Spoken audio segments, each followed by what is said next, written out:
Halo sobat semuanya dimanapun kalian berada. Kali ini saya akan membahas salah satu serial film sejarah muslim tentang seorang yang sangat terkenal dengan kekuatannya, sosoknya yang gagah serta sifat pemberani tanpa rasa takut untuk membela agamanya. Berasal dari mantan tokoh terkemuka di kalangan Bani Quraisy yang suatu ketika mendapat hidayah dari Allah Subhanahu wa Ta'ala untuk menjadi pemimpin umat Islam. Setelah wafatnya Nabi Muhammad SAW serta Abu Bakar As-Siddiq, dia juga merupakan salah satu Khulafaur Rasyidin yang diberi gelar Amirul Mukminin, yang mana sosok beliau adalah Umar bin Khattab radhiyallahu anhu, menceritakan sebuah kisah tentang perjalanan hidup Umar bin Khattab dari masa mudanya hingga dia ditunjuk sebagai khilafah bagi umat Islam untuk tetap mensyiarkan agama Islam ke seluruh penjuru dunia. Dalam serial film ini juga banyak menyampaikan pesan-pesan moral serta kebaikan yang terkandung di dalamnya. Semoga tontonan ini bisa bermanfaat bagi kita semua, dan tanpa berlama-lama langsung saja kita simak alur cerita dari serial film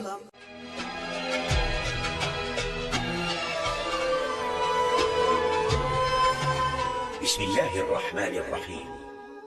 Kisah diawali pada bulan Zulhijjah tahun 23 Hijriah. Kala itu umat Islam sedang menjalankan ibadahnya untuk melengkapi rukun Islam yang kelima, yaitu ibadah haji di kota Makkah. Pada saat itu, Makkah sudah tak lagi berada dalam masa kegelapan atau jahiliyah, yang mana mereka sudah berada dalam situasi yang sangat bahagia tanpa adanya perbedaan, perbudakan serta penyembah berhala. Karena saat ini mereka senantiasa memanjatkan doa hanya kepada Allah Subhanahu wa Ta'ala.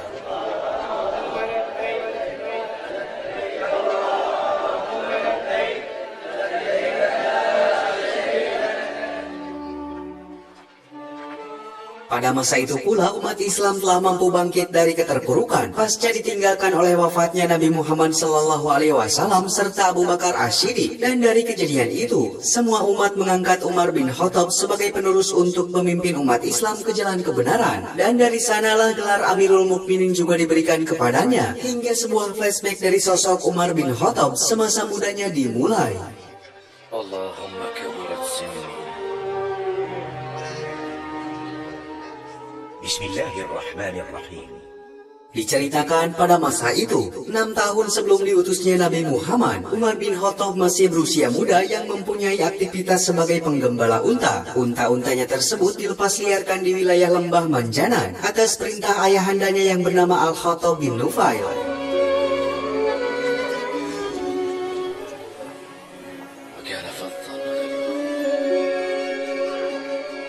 Siang itu, Umar yang tengah sibuk dihadapkan oleh keberingasan beberapa orang dari Bani Khuza'ah yang ingin meminta air untuk hewan tunggangannya. Meskipun Umar sebagai laki-laki yang perkasa dan tangguh dalam hal beradu fisik, namun sebetulnya sifat yang dimiliki Umar sangat rendah hati, hingga Bani Khuza'ah diizinkan untuk mengambil air yang berada di sumur tersebut.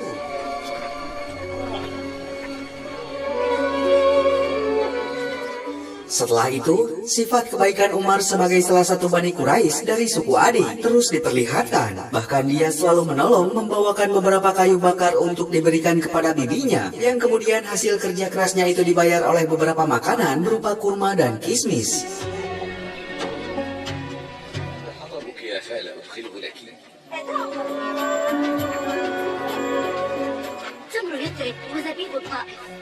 Namun semua pekerjaan serta kebaikan yang dimilikinya itu membuat ayahnya tersulut emosi. Tatkala pada suatu ketika Umar berbuat kesalahan karena tak membawa unta-unta gembalanya itu kembali ke hadapan ayahnya. Walaupun Umar selalu menjelaskan kepada ayahnya bahwa tak akan mungkin ada orang yang akan mencuri unta-unta tersebut. Pasalnya unta-unta itu sudah ditandai dengan tulisan nama ayahnya.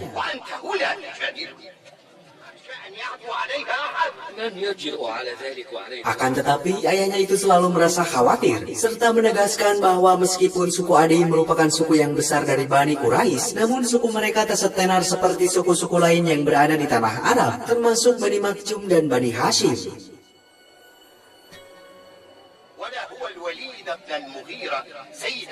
Tak lama berselang, saudara dari Umar yang bernama Zaid bin Khattab mendengarkan percakapan mereka berdua, hingga Zaid memutuskan untuk membantu Umar, menggantikan tugasnya menjaga unta dan membiarkan Umar untuk beristirahat.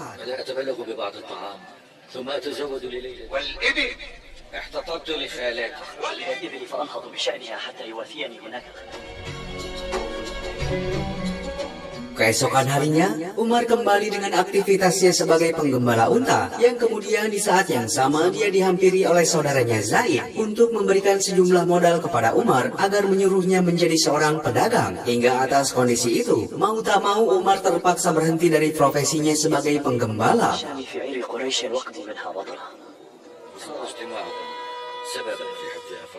Singkat cerita, waktu ke waktu terus berlalu hingga tak terasa 2 tahun berselang setelah diutusnya Nabi Muhammad SAW. Pada masa itu pula, Umar telah banyak dikenali oleh beberapa saudagar kaya di wilayah Damaskus karena di sana Umar menjual berbagai macam dagangan, termasuk parfum serta kurma.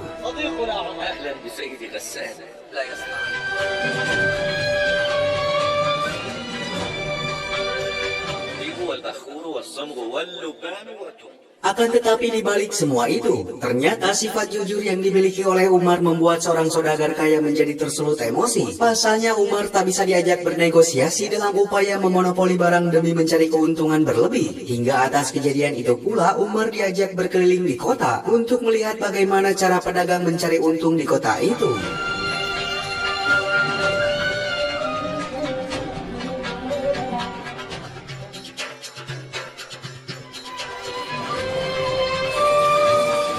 Di saat yang sama, terlihat seorang pria dari Bani Hashim yang bernama Abu Sufyan, seorang saudagar kaya yang saat itu hendak menolong wanita yang sedang berdebat dengan seorang pedagang. Tak hanya itu, di tempat lain seorang pedagang Yahudi juga tengah beradu argumen dengan seorang konsumen lainnya. Setelah konsumen itu merasa ditipu oleh pedagang Yahudi tersebut.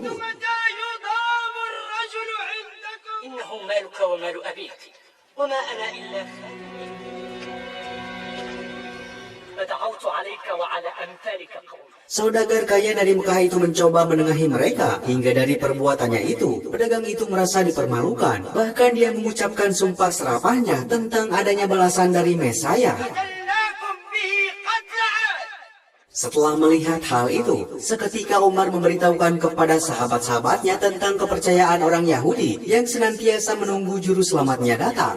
Dan bertepatan dengan kejadian itu, tanggal 17 Ramadan pada umur yang ke-40 tahun, Nabi Muhammad diangkat sebagai Rasul terakhir dengan ditandai turunnya wahyu surat Al-Alaq ayat 1-5. Iqra bismi rabbika alladhi khalaq. Khalaqal insana min 'alaq. Keesokan harinya, Nabi Muhammad terus mengajak orang-orang terdekatnya untuk memeluk agama Islam, hingga Ali bin Abu Thalib serta Abu Bakar Asy-Siddiq bersedia dengan ikhlas untuk memeluk ajaran Islam. Tak lupa juga keluarga Yasir bin Amir yang turut serta mengikuti ajaran Nabi Muhammad.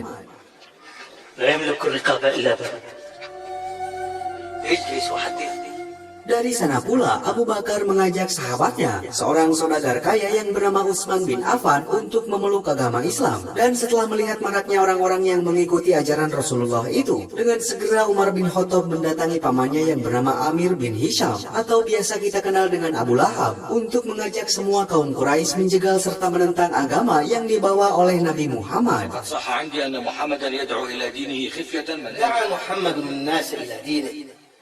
Terlebih pada tahun ketiga setelah pengangkatannya sebagai Rasul, pengikut Nabi Muhammad sekarang ini sudah terang-terangan beribadah secara terbuka, hingga Abu Sufyan secara tak sengaja melihat Sa'ad bin Abu Waqqas dari Bani Zuhrah beribadah di atas bukit.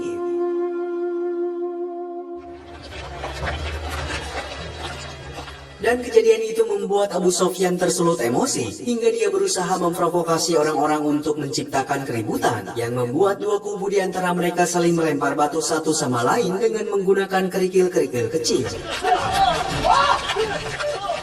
Dari peristiwa itu, seorang pemuda bernama Ammar bin Yasir menjadi terluka, membuat orang tuanya yang bernama Sumayyah dan Yasir menjadi was-was setelah anaknya terlibat konflik dengan tokoh penting dari kalangan Bani Quraisy.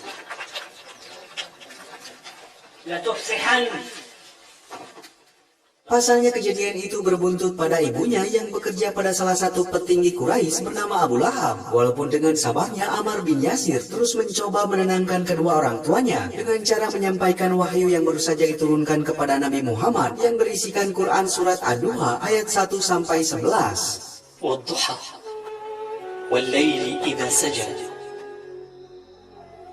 وللآخرة خير لك من الأولى. Di saat yang sama jauh di tempat lain, pergerakan untuk mensyiarkan agama Islam terus dilakukan oleh sahabat-sahabat Nabi. Maka dari itu, tokoh-tokoh penting dari Bani Quraisy termasuk Utbah bin Rabi'ah, ayah dari Hindun binti Utbah, mengunjungi rumah Abu Sufyan sebagai menantunya sekaligus keturunan dari Bani Hashim, Abdul Muttalib.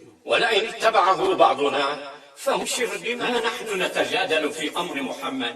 Terlihat Hindun yang merasa geram dengan ajaran Nabi Muhammad terus meminta kepada ayahnya untuk mendesak kaum Quraisy supaya bertindak lebih tegas sebelum Nabi Muhammad mendapatkan lebih banyak pengikutnya. Namun Utbah bin Rabi'ah tak mau gegabah dalam permasalahan ini. Pasalnya keluarga mereka sangat dekat dengan Bani Hashim yang juga mereka termasuk keturunan dari Abdi Manaf.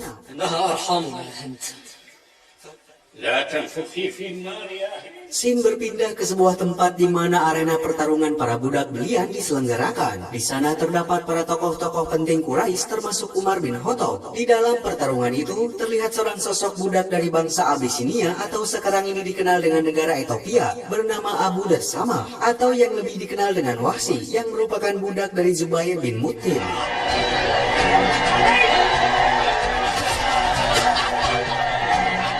Di sana Wahsy yang terkenal dengan kekuatan fisiknya mampu menumbangkan musuh-musuhnya hingga seorang tokoh Quraisy seketika memasukkan seorang budak bernama Bilal bin Rabah untuk bertarung dengan Wahsy. Namun Bilal yang memang tak mempunyai background sebagai petarung dengan cepat dapat ditumbangkan oleh Wahsy.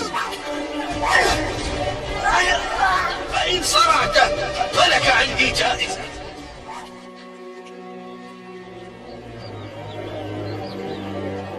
Setelah selesainya acara pertarungan para budak itu, keesokan harinya pada pagi hari, Nabi Muhammad membuat pengakuan dirinya sebagai utusan Tuhan dan mengajak semua warga Mekah untuk masuk ke dalam ajaran Islam. Pertemuan di pagi itu banyak dihadiri oleh tokoh-tokoh penting Quraisy, termasuk Abu Thalib yang menjadi paman kesayangan Nabi Muhammad, yang telah mengabdikan dirinya untuk melindungi setiap kegiatan dakwah keponakannya itu dari segala macam mara bahaya. تأخر عن شبه قريش وقد أهمهم ما أهمهم.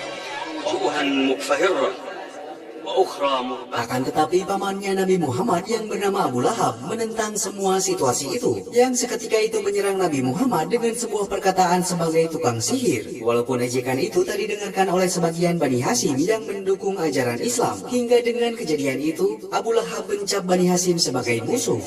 ثم يصيب آلهتكم. كلنا على رأيك. Selepas kejadian itu, kaum Quraisy mengadakan pertemuan mendadak dengan para tokoh-tokoh penting, termasuk Umar bin Khattab yang ikut serta dalam pertemuan itu. Di sana Umar meminta kepada Zaid bin Khattab sebagai kakaknya untuk ikut dalam pertemuan tersebut. Tetapi Zaid yang ternyata lebih dulu masuk ke dalam ajaran Islam menolak ajakan Umar, yang kemudian dia mewakilkan Umar sebagai perwakilan dari sukunya. وما يضرني أن يتقدمني أخي وقد قدمه حزمه. لا يتخلفون وأنت مع الناس. Dalam pertemuan yang merencanakan aksi kejahatan itu, para tokoh-tokoh Quraisy harus terhalang oleh perlindungan dari Abu Thalib yang merupakan tokoh terhormat dari Bani Hashim. Untuk itu Umar menyarankan pendapatnya agar berupaya merayu hati Abu Thalib lebih dulu. Pasalnya orang-orang Quraisy tak akan sanggup melakukan perlawanan terhadap Nabi Muhammad selagi Abu Thalib masih melindungi keponakannya itu. فإنما نخشاه حقا من أمر محمد. ربما وجد بعضهم في ذلك سبيلا إلى نفسهم. ما علمت قبل اليوم. Dan di malam harinya, Hindun masih berupaya keras untuk menggagalkan dakwah-dakwah ajaran Islam di wilayah Mekah. Karena dengan tidak dibatasinya Nabi Muhammad dalam menyiarkan agama Islam, akan berbuntut pada masyarakat Mekah dan dikhawatirkan akan menjadi ancaman orang-orang Quraisy yang masih menyembah berhala. صدقت هند يا أبا الوليد صدقت. فما أحلانا أن نجتمع معهم على صده ورد. Tak hanya itu, Abu Lahab juga masih menentang keras dakwah yang dilancarkan oleh keponakannya sendiri. Maka dari itu, dia bersama istrinya yang bernama Ummu Jamil sepakat untuk mencelakai Nabi Muhammad meski beliau adalah keponakannya sendiri. لا ترين ما أفعل به. هذا عمه يشهد عليه.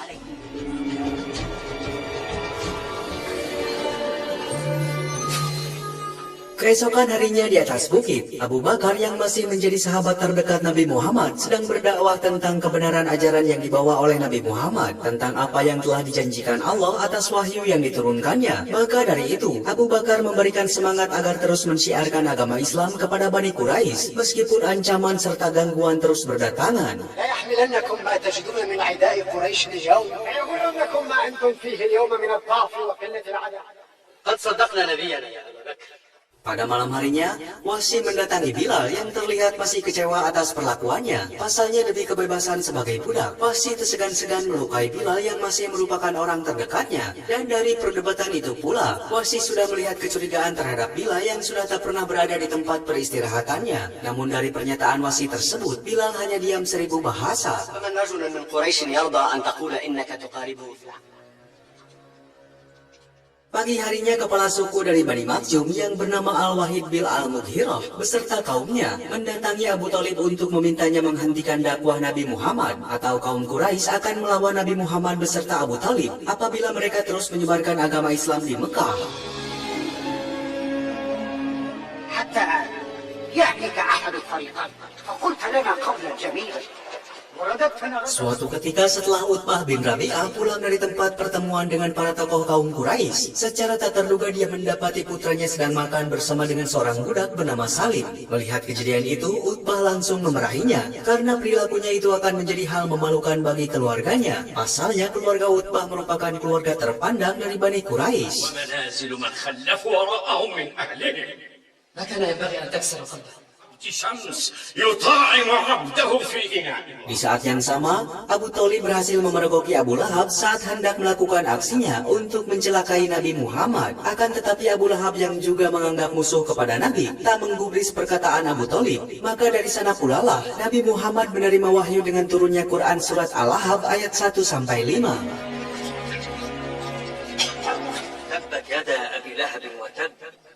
Pertemuan dengan para petinggi kaum Quraisy kembali terjadi, yang mana saat itu Abu Jahal menginginkan konfrontasi dengan Bani Hashim untuk menyerahkan Nabi Muhammad kepada kaum Quraisy. Namun semua pendapat Abu Jahal ditolak keras oleh Umar bin Khattab karena dia lebih menyarankan agar jangan terlalu terburu-buru untuk menyatakan perang dengan Bani Hashim. Pasalnya kini Abu Thalib, Hamzah serta Abbas sebagai paman-paman Nabi Muhammad belum mengikuti ajaran Islam. Maka dari itu mereka dituntut untuk berhati-hati atau Bani Quraisy akan semakin sulit untuk mengalahkan Nabi Muhammad. مذهبكم الذي ورثتموه على آبائكم ويجمع أصحابه على عصبية الدين. فصل الكلام. Atas gagasan itu, Umar mendapatkan banyak pujian dari tokoh-tokoh Quraisy sebagai orang yang sangat bijaksana dalam mengambil keputusan. فينا يا عمر ولا عدمنا رأيك. Dan sesaat kemudian dari arah luar, secara tak diduga, Salim memperkenalkan diri bahwa dirinya adalah anak dari Abu Hudzaifah bin Utbah bin Rabi'ah, yang seketika itu dia terbebas dari perbudakan.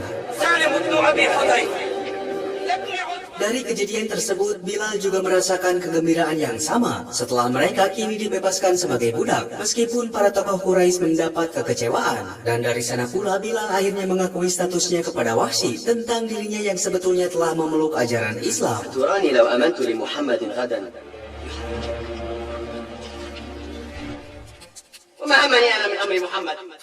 Sementara situasi keadaan kota Mekah waktu itu sudah diambang kekacauan setelah para tokoh-tokoh Quraisy satu persatu masuk ke dalam ajaran yang dibawa oleh Nabi Muhammad, termasuk Abi Quhafah yang kala itu juga memerdekakan para budaknya, hingga membuat Abu Jahal semakin merasakan emosi kepada umat Islam. أغرك أنك كسرت مقدما إلى مكة حتى كنت أول من لحق بمدمم. Selepas Abu Hudzaifah mengangkat Salim sebagai saudaranya, Utbah bin Rabi'ah akhirnya kini terpaksa menerima Salim sebagai keluarga besarnya. Dan atas situasi itu, Abu Hudzaifah merasakan kebahagiaan. هذا حموك أبو يزيد. لماذا لا تفعل؟ فقد صرت من أهل بيتي. Keesokan harinya, pertemuan para tokoh-tokoh Quraisy kembali dilakukan, yang mana waktu itu bertepatan saat kota Mekah sedang berada di musim haji. Maka dari sana para tokoh-tokoh Quraisy membuat strategi untuk memfitnah Nabi Muhammad sebagai tukang sihir dan pembohong, agar rombongan haji yang berada di luar Mekah mengurungkan niatnya untuk masuk ke dalam ajaran Nabi Muhammad. يا معشر قريش ها قد حضر إن أقرب القول فيه Selepas dari pertemuan itu, secara tak disangka Abu Hudzaifah kini telah berani untuk melakukan ibadah bersama dengan Salim, yang membuat ayahnya menjadi kecewa. Namun dengan bekal ilmu yang diajarkan Nabi Muhammad, Abu Hudzaifah tetap mempertahankan agama yang dianutnya, yang seketika itu mereka terjebak ke dalam situasi perdebatan. يطيعني وقد أطاعني بنو عامر بن لؤي أمرني ببره ما عشت أبدا. ويل منك يا أبا حذيفة. Dan atas kondisi itu, Abu Sofyan beserta Hindun dengan sengaja mengunjungi rumah ayah mertuanya, yang kemudian Hindun merasakan kekecewaan setelah mendapati adiknya yang juga telah menganut ajaran Nabi Muhammad dan menjadi aib bagi keluarganya. Hingga dari peristiwa itu menjadikan keluarga mereka semakin terpecah, yang kemudian Hindun mencap Nabi Muhammad sebagai musuhnya. ما أحرانا إذا أن نشتد في عداوة محمد. سوء يا السوء.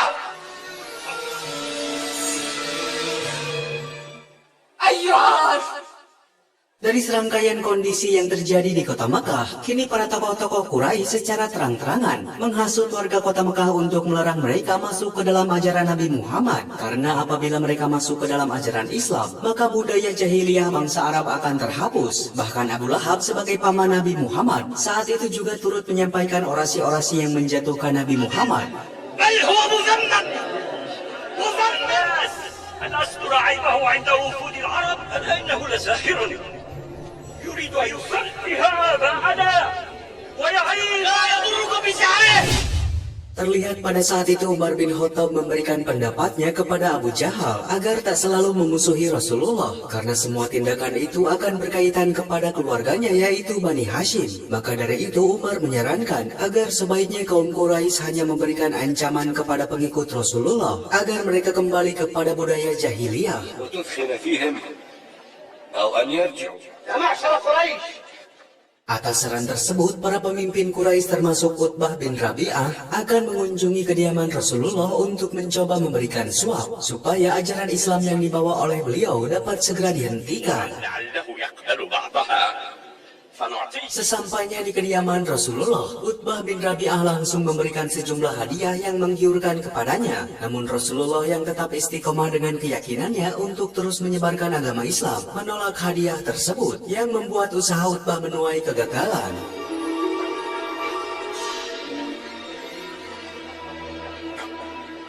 والله ما هو بالشعر ولا بالكهانة. Kegagalan beliau untuk membujuk Rasulullah langsung dia kemukakan di tempat perkumpulan para pemimpin Quraisy. Di sana Utbah menyarankan agar para pemimpin Quraisy tak menyentuh Rasulullah. Pasalnya Rasulullah menginginkan perubahan besar di Mekah, hingga pendapat tersebut dibenarkan oleh anaknya Abu Hudzaifah beserta anak angkatnya Salim, yang saat itu sengaja menyusul beliau. فلا أقل من أن تصغوا إلى رأيها. ما نحن فاعلون بمحمد وصحبه. لا يكونن لقوله نبأ عظيم. Walaupun Abu Jahal tetap bersikukuh bahwa Rasulullah merupakan sosok pengganggu yang telah memecah belah kaum Quraisy, hingga Abu Lahab mencemooh Abu Hudzaifah di depan ayahnya sendiri. Dan atas kejadian tersebut ternyata menyebabkan Abu Hudzaifah serta Utbah merasakan emosi, karena Utbah merasa Abu Jahal telah berlebihan, hingga dia sendiri tak menyadari bahwa saudara tirinya yang bernama Salamah bin Hisham dan Ayas bin Abi Rabi'ah telah masuk ke dalam ajaran Rasulullah. أنصف رسول الله حين كان كأبا جهل. أقصر يا أبا الحكم. لأمك عياش بن أبي ربيعة وقد أسلم. Mendengar perkataannya, Abu Jahal langsung mencari keberadaan saudaranya itu untuk memberikan sebuah hukuman, karena mereka berdua telah menjadi aib dari keluarganya, termasuk juga Umar yang kecewa atas kedua sahabatnya itu. هل سمعتما؟ أيديكم عني. Setelah mengetahui bahwa beberapa dari kaum Quraisy telah memeluk ajaran Islam, Umar langsung memberikan sebuah ancaman kepada kaumnya yaitu Bani Adi. Karena Umar tak mau apabila Bani Adi mengikuti ajaran Rasulullah, dan jika mereka membangkang, maka Umar tak segan-segan akan memberikan hukuman. Pasalnya kala itu Umar telah ditunjuk sebagai pemimpin, hingga rasa tanggung jawab Umar sangat besar terhadap kaumnya. أنصتوا يا بني عدي إلى قومي.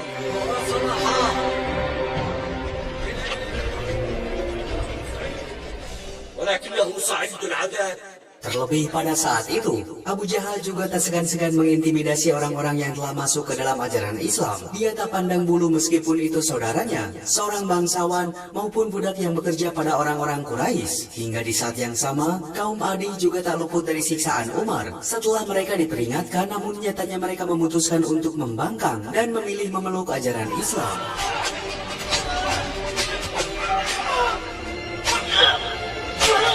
وعدتك يا سيدي. Keesokan harinya giliran Bilal bin Rabah yang mendapati hukuman setelah dia diketahui memeluk agama Islam oleh anak-anak dari Umayyah bin Khalaf, hingga akhirnya dia disiksa dengan siksaan yang cukup berat. الغراب الأسود.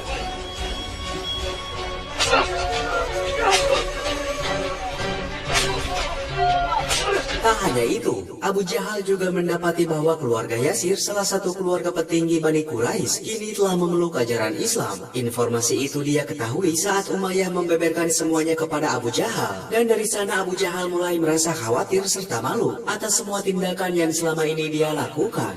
أما علمت أن مواليكم ياسر العنسي على دين محمد؟ Atas hal itu Abu Jahal langsung memberikan hukuman kepada keluarga Yasir yang dianggap sebagai aib bagi Bani Quraisy. Mereka merasakan siksaan berat di tengah padang pasir yang gersang, termasuk Bilal bin Rabah yang disiksa pada hari kedua oleh Umayyah dengan siksaan yang lebih berat. أمناكم بل خدمنا وموالينا.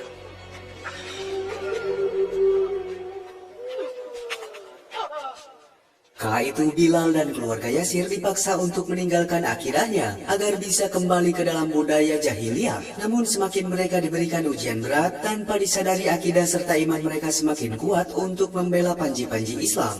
أحد أحد لسهل لا يحسن.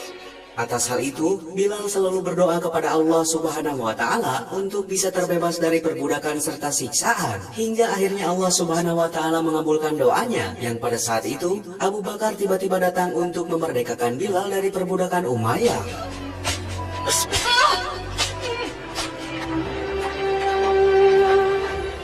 هي لك تصلك الليلة. أيها الناس اشهدوا أن Walaupun di saat yang sama Abu Bakar tak mampu menyelamatkan keluarga Yasir karena mereka bukanlah seorang budak, melainkan orang-orang merdeka dari keluarga Abu Jahal. Dari sana Abu Bakar hanya bisa memberikan amanat kepada keluarga Yasir agar selalu bersabar sesuai perintah Rasulullah, karena sesuai keterangannya bahwa pintu surga akan terbuka lebar bagi orang-orang yang mampu bersabar. صبرا على ياسر فإن موعدكم جديد ولكن Mendengar hal itu, keluarga Yasir menjadi semakin semangat untuk menguatkan akidah Islamnya, hingga membuat Abu Jahal merasakan emosi yang sangat mendalam. Seketika itu Abu Jahal melepaskan tombak ke tubuh Sumayyah yang membuatnya tewas, dan dia menjadi wanita pertama yang meninggal dalam keadaan syahid. Serta dari sana pula, Yasir sebagai suami Sumayyah menyusul kematian istrinya dalam keadaan syahid.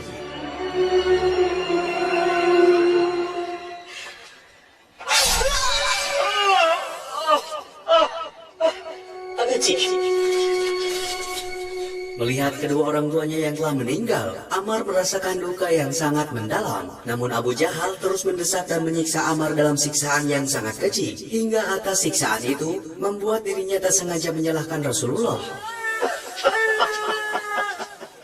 محمد كذاب.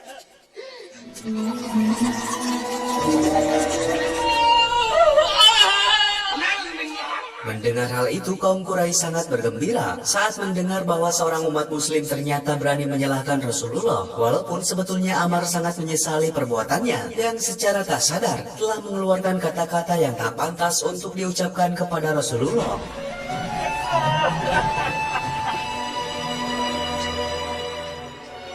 Setelah melakukan perbuatan itu, Abu Jahal tak sengaja berpapasan dengan Abdullah bin Mas'ud yang merupakan salah satu asabiqunal awalun atau orang-orang yang pertama kali memeluk ajaran Islam. Di sana Abu Jahal yang tak senang dengan orang-orang muslim terus mencemoohnya, tapi Abdullah yang terus bersabar tak menghiraukan semua ucapannya, membuat Umar bin Khattab yang melihat hal itu mencoba menolongnya, hingga Abdullah memohon kepada Allah supaya Umar bisa secepatnya diberikan hidayah dan masuk kepada ajaran Islam.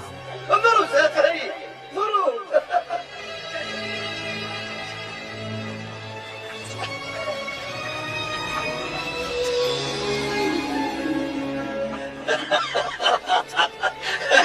هذا النبي يخطئ.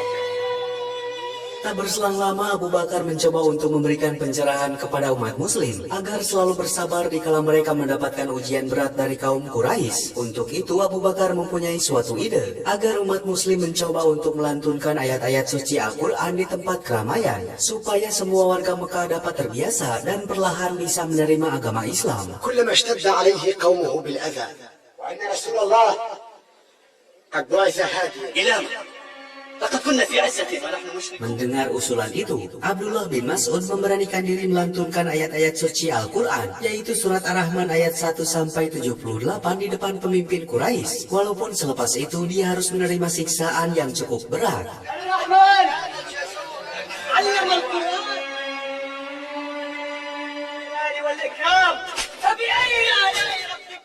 Setelah itu, Umar menyempatkan diri untuk mengunjungi kediaman adiknya, yang mana dia bernama Fatimah binti Al-Khattab, serta suaminya yang bernama Sa'id bin Zaid. Di sana Umar terus merenung dan belajar dari kejadian yang menimpa Abdullah bin Mas'ud, yang saat itu dia dipukuli hingga tak ada yang mau membantunya. Maka dari itu Umar dengan segenap jiwa raganya memutuskan untuk melindungi kaumnya tersebut, meskipun harus berhadapan dengan Rasulullah. يسبون ويشتمون ولا يجيبون إلا بالسلام. ولئن شئتم لأغادينهم بمثل ويح محمد ما أحدث فينا.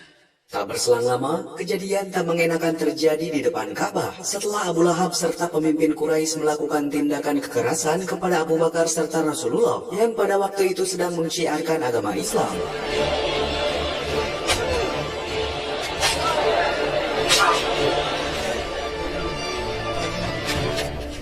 Atas kejadian itu, Hamzah bin Abdul Muthalib langsung membalas perbuatan mereka. Bahkan di sana Hamzah langsung memeluk ajaran Islam setelah dia menyadari perbuatan para Bani Quraisy, disusul oleh ibunda Abu Bakar yang bernama Salma Ummul Khair binti Sakhar yang juga memantapkan dirinya untuk memeluk Islam.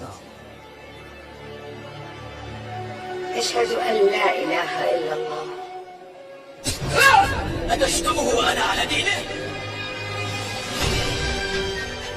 وإني أشهد أن لا إله إلا الله. Pada malam harinya, Umar berpapasan dengan Abdullah bin Suhail yang merupakan anak dari Suhail bin Amir. Di sana Abdullah sedang dilanda kebimbangan untuk memilih antara dua pilihan, antara mengikuti jejak ayahnya atau mengikuti ajaran Rasulullah yang menjadi pilihan hati kecilnya. Dengan sifat bijaksana, Umar memberikan pendapatnya agar dia mengikuti kata hatinya. Maka dari sana Abdullah bin Suhail secara terang-terangan mengakui kepada ayahnya jika dirinya telah memeluk agama Islam. Atas hal itu, Abdullah bin Suhail secara otomatis telah dicoret dari daftar keluarga, bahkan hak warisnya telah dihapuskan.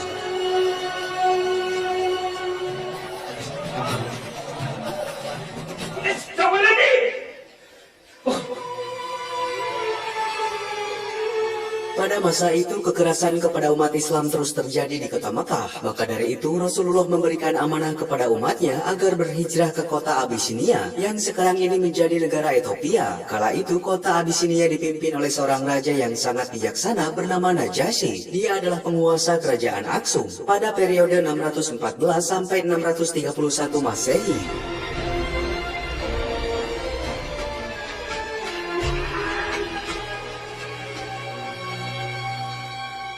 Maka Abu Hudzaifah beserta Abdullah bin Suhail dan orang-orang muslim berangkat berpamitan kepada orang tuanya untuk meminta restu agar perjalanan mereka terhindar dari mara bahaya. Meskipun orang-orang Quraisy merasa cemas, pasalnya Raja Najasyi yang beragama Katolik yang berbeda dengan umat muslim, namun beliau memiliki sifat toleransi yang sangat tinggi. على غير دين محمد قسمنا أبناءنا وقسم قلوبنا. Waktu ke waktu terus berlalu, tak terasa rombongan umat muslim telah sampai di kota Abisinia. Di sana umat muslim diterima dengan baik oleh Raja Najasyi, hingga raut wajah kebahagiaan terlihat dari raut wajah Utsman bin Affan. Karena terlepas dari situasi itu, Raja Najasyi memang telah mengenal sosok ayahanda Abu Hudzaifah yaitu Utbah, yang merupakan kabilah dagang di kota tersebut. Maka tak heran jika para rombongan umat muslim dari Mekah dapat diterima dengan baik.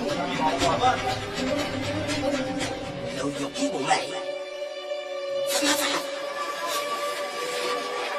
Walaupun pandangan serta perasaan para pedagang orang-orang Quraisy yang tengah berada di Abisinia, pasalnya kondisi itu akan menyulitkan mereka sebagai kabilah dagang. Apabila Raja Najasyi mengikuti ajaran Rasulullah, maka dari itu para petinggi Quraisy akan menyusul kaum muslimin ke kota Abisinia agar bisa mengusir kaum muslimin yang berada di sana. يرضيهم منا ويشجعهم على الرد. يوشك أن ينقلب الأمر عليكم.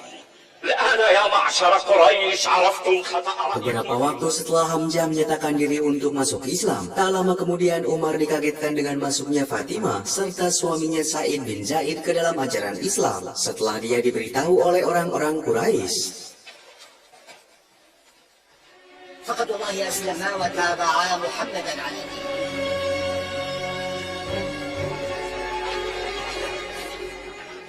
Dengan perasaan emosi, tiba-tiba Umar melukai Sa'id bin Zaid serta Fatimah. Di sana Umar meminta pembuktian kebenaran dari ayat suci yang telah diturunkan kepada Nabi Muhammad. Dan kemudian sebuah hidayah tiba-tiba berhasil meluluhkan hati Umar saat ia membaca surat ke-20 yaitu Quran surat At-Taha yang terdiri dari 135 ayat. Maka dari sana dia segera menghampiri kediaman Rasulullah seraya membawa sebilah pedang. Dan seketika dia menyatakan diri untuk memeluk agama Islam dengan sepenuh hatinya.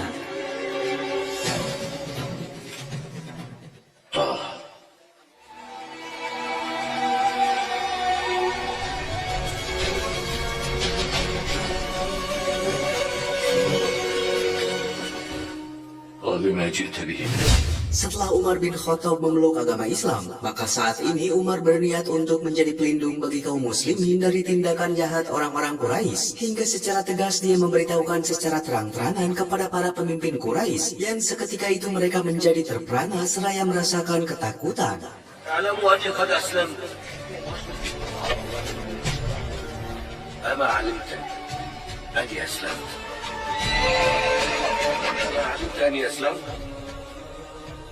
Tak sampai di situ, Umar juga langsung bergegas untuk memulai misinya untuk membujuk kaum Adi agar mereka lebih bisa belajar untuk memilih jalan ajaran Islam tanpa memaksanya. Dengan masuknya Umar dan Hamzah, secara otomatis merubah keadaan di kota Mekah.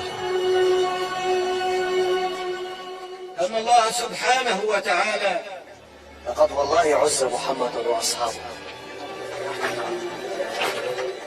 Terlebih saat ini umat muslim mempunyai sosok pelindung dari kekejaman Bani Quraisy hingga mereka bisa beribadah dengan tenang. Bahkan kini Umar juga mulai memberanikan diri untuk berdakwah kepada masyarakat Mekah agar bisa meninggalkan budaya jahiliyah dan kembali ke jalan ajaran agama Islam.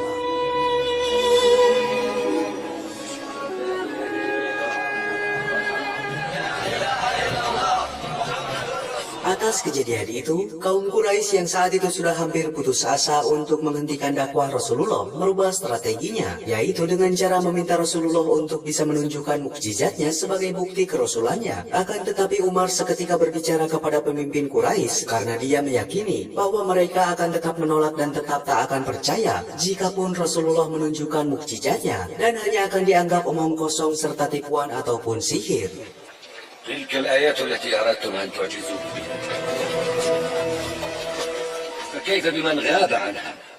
قولوا أنتم. Bahkan Umar memberikan contoh saat dia menceritakan tentang para nabi sebelumnya yang sudah menunjukkan mukjizatnya. Namun tetap masih ada saja kaum yang tak mempercayai bahwa beliau adalah seorang nabi. Dan dari sana Umar menjelaskan kembali bahwa hanya orang-orang yang mempunyai hidayah dan akal sehatlah yang dapat mengakui dengan ikhlas serta percaya kepada nabi. فإن كفروا بها بعد أن شهدوها وأنكم والله لا تكذبونه Sementara itu di tempat lain, Utsman bin Affan yang saat ini masih tinggal di Abisinia tak sengaja menemui seorang pedagang dari Mekah. Di sana Utsman bin Affan menanyakan kepada beliau tentang kondisi Mekah pada saat ini. Kemudian pedagang tersebut menceritakan situasi perubahan kota Mekah yang sangat signifikan saat Hamzah dan Umar telah memeluk agama Islam. Yang ternyata berita itu menjadi kabar baik bagi Utsman serta umat muslim lainnya, hingga mereka memutuskan untuk bergegas pulang ke kota Mekah demi memastikan kabar baik tersebut. أسلم حمزة ثم عمر بن الخطاب. أما أنا فأرجع إن شاء الله.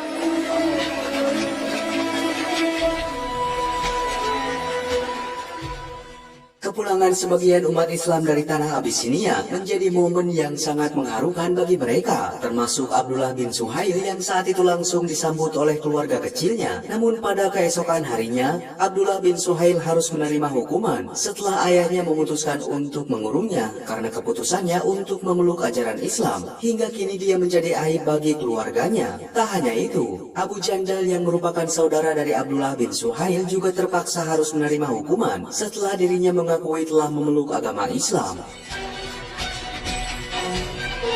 أشهد أن لا إله إلا الله وأن محمدا عبده ورسوله. لأرض أن يتعرض لك رجل من قريش. Di saat yang sama, para tetua Quraisy langsung mengerahkan utusannya agar bisa membuat sebagian kaum muslimin yang masih bertahan di Abisinia dapat dideportasi. Maka Abu Jahal memerintahkan Amir bin As sebagai sosok yang dikenal dekat dengan Raja Najasyi untuk memanfaatkan hal tersebut. Hingga tanpa buang waktu, Amir bin As langsung bergegas untuk melobi Raja Najasyi di kota Abisinia. لو كنت مفارقا دين قومي لفارقته لديني. إذن Meskipun mereka bersahabat, namun Raja Najasyi tak mempercayai ucapan Amir bin As. Maka perwakilan dari umat muslim yang diwakili oleh Ja'far bin Abu Thalib akan memberikan klarifikasinya tentang permasalahan yang ada di kota Makkah.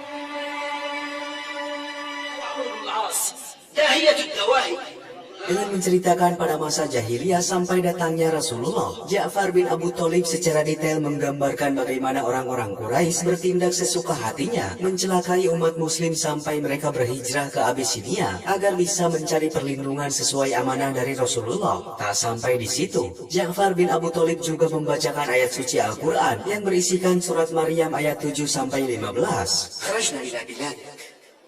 واخترناك إنا نبشرك بغلام اسمه يحيى.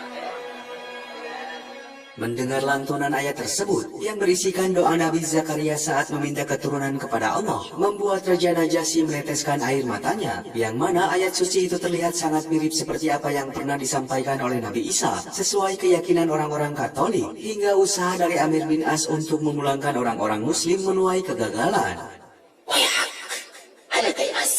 Setelah kegagalan mereka untuk menarik sebagian umat muslim dari tanah Abisinia, kaum Quraisy kini berencana akan melakukan hal jahat kepada umat muslim di Mekah, terutama untuk keluarga dari Bani Hashim. Saat itu Abu Jahal mengancam pemboikotan kepada penduduk Mekah agar orang-orang Quraisy menghentikan segala bentuk perdagangan, pernikahan, dan lain-lain dengan Bani Hashim, selagi orang-orang Bani Hashim masih membangkang kepada kaum Quraisy, hingga peristiwa pemboikotan itu berlangsung selama 3 tahun, tepatnya pada bulan Muharram tahun ke-7 sampai 10 pada masa kenabian.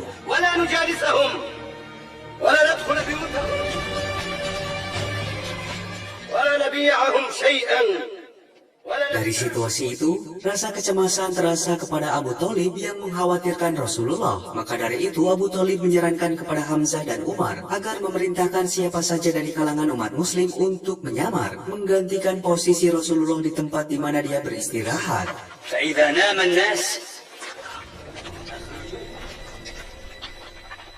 Singkat cerita, aksi pemboikotan itu telah berlangsung hingga kaum Bani Hashim merasakan dampaknya seperti kelaparan dan lain-lain, termasuk juga Abu Thalib yang kala itu sudah berusia renta yang sering mendapatkan perlakuan yang tak mengenakan dari orang-orang Quraisy.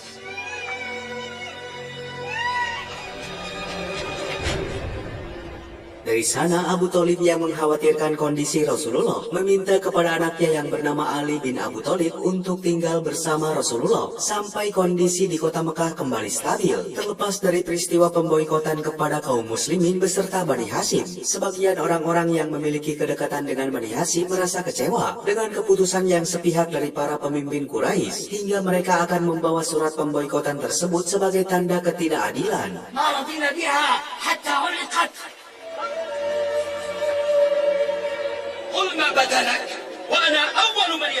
Lantas setelah mereka membawa surat itu yang berada di dalam Ka'bah, alangkah terkejutnya mereka setelah melihat surat itu dalam kondisi yang sudah rusak, dan maka secara otomatis pemboikotan tersebut telah selesai hingga beberapa orang-orang muslim dari Bani Hashim terlepas dari aksi tersebut.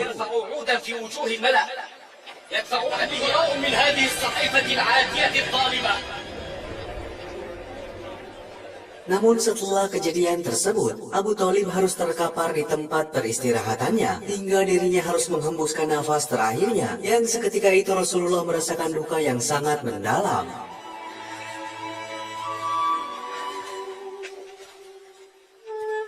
Beberapa waktu berselang setelah kematian dari paman tercintanya, Rasulullah dihadapkan pada perjanjian Bai'at Aqabah 1, yang mana 12 orang penduduk Yathrib memeluk agama Islam.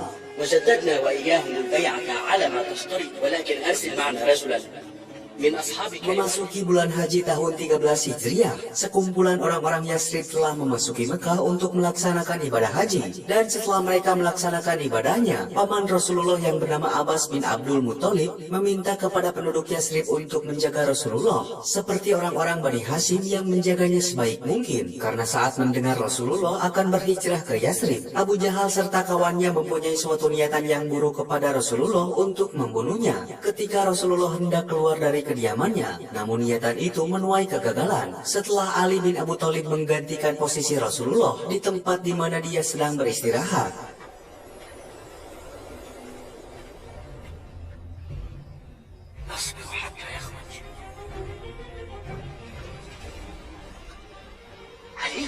Atas hal itu, Abu Jahal membuka sayembara kepada penduduk Mekah, yaitu barang siapa yang berhasil menemukan Rasulullah, maka mereka akan mendapatkan hadiah 100 ekor unta. Mendengar sayembara tersebut, seorang penduduk Mekah mencoba mencari jejak-jejak Rasulullah, sehingga akhirnya dia menemukan keberadaan Rasulullah.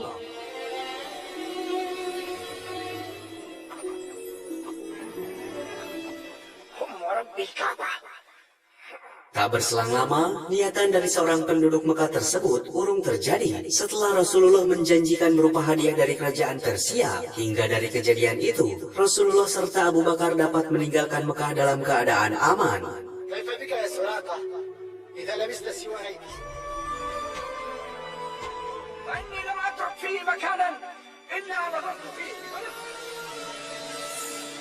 Hijrahnya Rasulullah ke kota Yathrib ditandai dengan awalnya orang-orang muslim di Mekah untuk berhijrah ke kota Madinah. Hingga pada tanggal 13 Rabiul Awal, Rasulullah beserta Abu Bakar telah sampai di kota tersebut, disusul oleh kedatangan Ali bin Abu Thalib. Maka saat itu Rasulullah disambut oleh penduduk Madinah, dan dari sana Rasulullah mendirikan masjid pertama, yang mana masjid itu bernama Masjid Quba.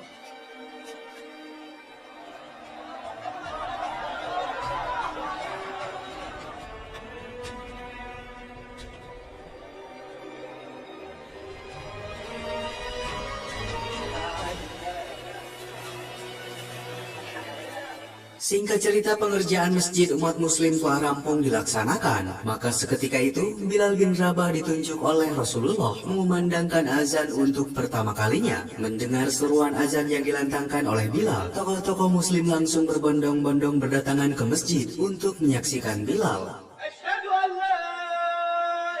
Dan setelah itu, waktu tak terasa terus berlalu. Saat ini terdapat kaum muhajirin dan ansor beserta para sahabat Rasulullah yang pada waktu itu berencana untuk menghadang kabilah pedagang dari Abu Sufyan yang telah pulang dari negeri Syam.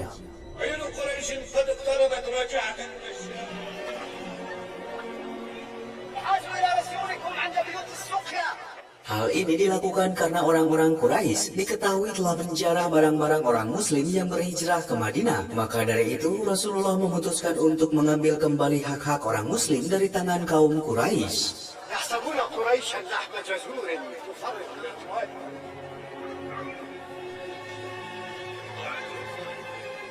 Maka 313 tentara Islam dikerahkan untuk mencegat pedagang kaum Quraisy itu sebelum sampai ke kota Mekah di dekat sebuah sumur milik Badar. Mengetahui hal ini, Abu Sofyan segera mengirimkan seorang utusan untuk meminta bantuan kepada orang-orang Quraisy yang berada di kota Mekah. Dari sana, sebanyak 1000 pasukan Quraisy yang dipimpin oleh Abu Jahal menyatakan perang dengan kaum muslimin. Terlebih orang-orang Quraisy mempunyai perasaan cemburu setelah mereka mengetahui kaum muslimin telah berkembang pesat di kota Madinah.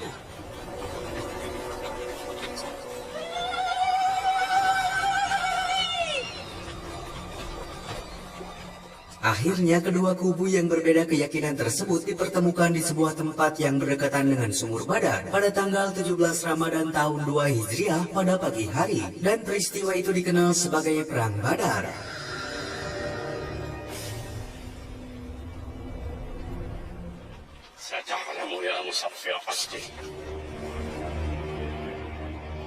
Umat muslim yang dipimpin oleh Hamzah mengirimkan perwakilannya untuk melakukan pertarungan 1 lawan 1 dengan perwakilan orang-orang Quraisy. Mereka terdiri dari Ali bin Abi Thalib, Hamzah serta Ubaidah bin Harits. Sedangkan dari kubu Quraisy diwakili oleh Utbah bin Rabi'ah, Walid bin Utbah serta Syaibah bin Rabi'ah.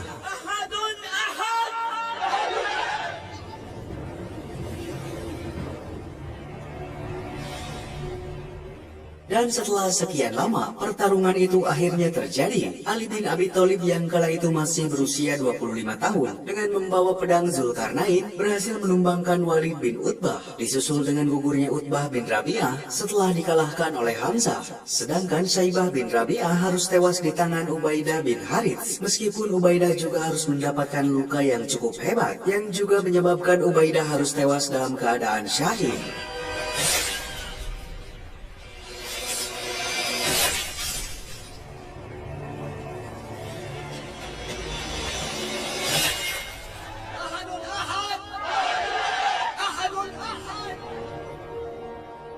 Walaupun setelah pertarungan itu dimenangkan oleh pihak kaum muslimin, ternyata tiba-tiba pasukan Quraisy langsung mengerahkan pasukannya untuk menyerang kaum muslimin. Di saat yang sama, Hamzah mengambil alih komando pasukan muslimin untuk mengerahkan setiap divisinya, termasuk Ali bin Abi Thalib yang juga memegang komando dari kaum Muhajirin.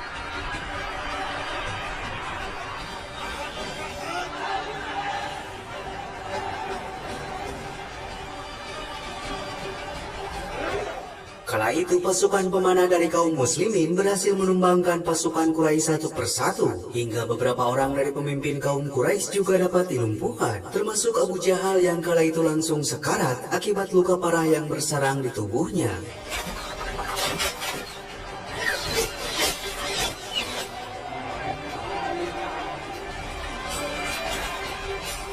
Kematian Abu Jahal yang menggemparkan itu juga dirasakan oleh Umayyah bin Khalaf setelah Bilal bin Rabah sebagai mantan budaknya berhasil melumpuhkan Umayyah dengan pedangnya. Hingga setelah melihat tumbangnya para pemimpin Quraisy, maka secara garis besar umat muslim dapat dikatakan menang dalam pertempuran Badar.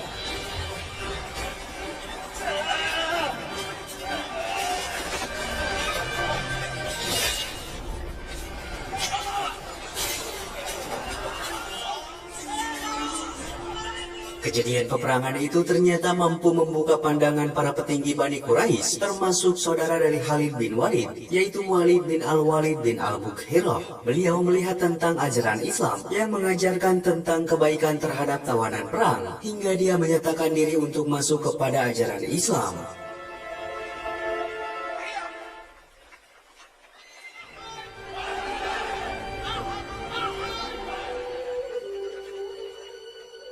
Beberapa bulan kemudian, kota Mekah dirundung duka yang sangat mendalam setelah para kaum Quraisy ditinggalkan oleh para tokoh petingginya pasca meletusnya Perang Badar. Terlihat seseorang bernama Hindun yang menangisi saudara serta ayahandanya yang telah dibunuh oleh Hamzah. Dan dari sana pula lah Hindun merasakan sebuah dendam kepada Hamzah. La in dhafirtu bihi sanablughu tha'rana ya Hind wa la tashfi. Maka Hindun meminta bantuan kepada seorang budak bernama Wahsy untuk bisa melenyapkan Hamzah. Dia diberikan sebuah iming-iming bahwa apabila misi tersebut berhasil, maka Wahsy akan terbebas dari perbudakan serta mendapatkan perhiasan yang sangat banyak dari Hindun.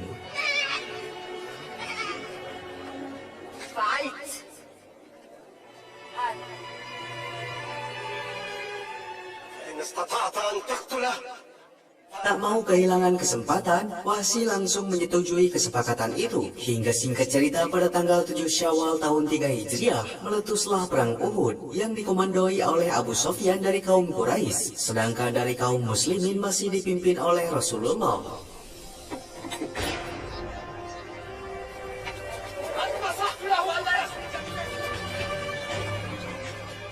Kaum muslimin kala itu mengerahkan 1000 pasukan dari Madinah. Namun sangat disayangkan di tengah perjalanannya, seorang munafikin yang bernama Abdullah mengurungkan niatnya yang membuat pasukan muslimin harus berkurang menjadi 700 pasukan. Sedangkan pasukan Quraisy berjumlah 3000 orang.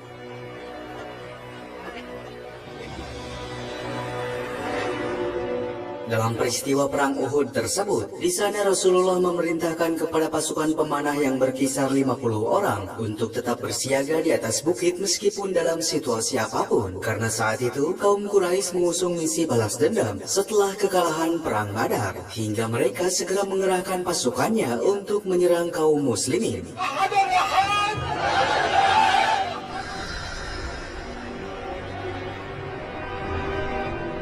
Di awal pertempuran, pasukan pemanah kaum muslimin mampu melumpuhkan pasukan Quraisy, sehingga mereka harus menarik mundur pasukannya jauh ke belakang. Dan atas kejadian itu, pasukan pemanah yang sebelumnya ditugaskan agar tetap berada di atas bukit, ternyata tak mengindahkan perintah dari pimpinannya. Yang seketika itu, seorang komandan ahli strategi perang dari kaum Quraisy bernama Khalid bin Walid melihat sebuah kesempatan untuk bisa melakukan serangan.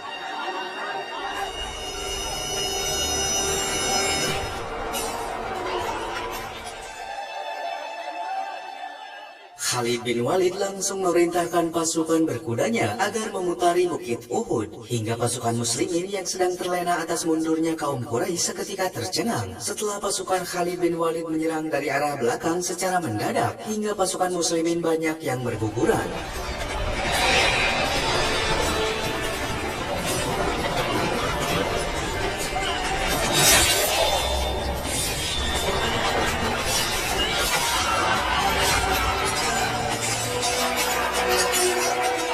Termasuk paman Rasulullah yaitu Hamzah yang berhasil ditumbangkan oleh Wahsy atas perintah Hindun. Maka dalam momen itu, secara garis besar pasukan muslimin dapat dikatakan kalah dalam pertempuran Uhud.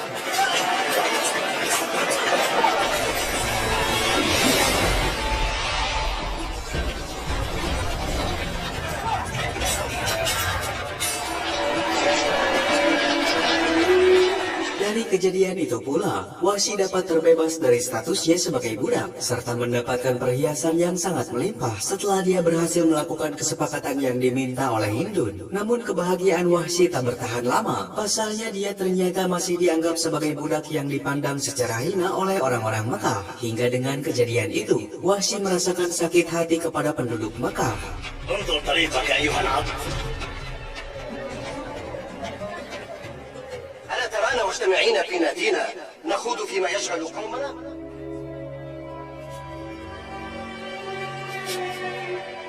Di saat yang sama terlihat seorang Yahudi dari Bani Nadir yang telah lama tinggal di Madinah bernama Huyai bin Akhtab. Di sana Huyai terlihat sedang meminta bantuan kepada orang-orang Quraisy agar bersedia bekerja sama dengan kaum Yahudi untuk memerangi pasukan Rasulullah. Pasalnya jalur dagang mereka untuk menuju negeri Syam telah dikuasai oleh orang-orang Muslim. Terlebih dia merasakan kekhawatiran tentang agama Islam yang semakin berkembang.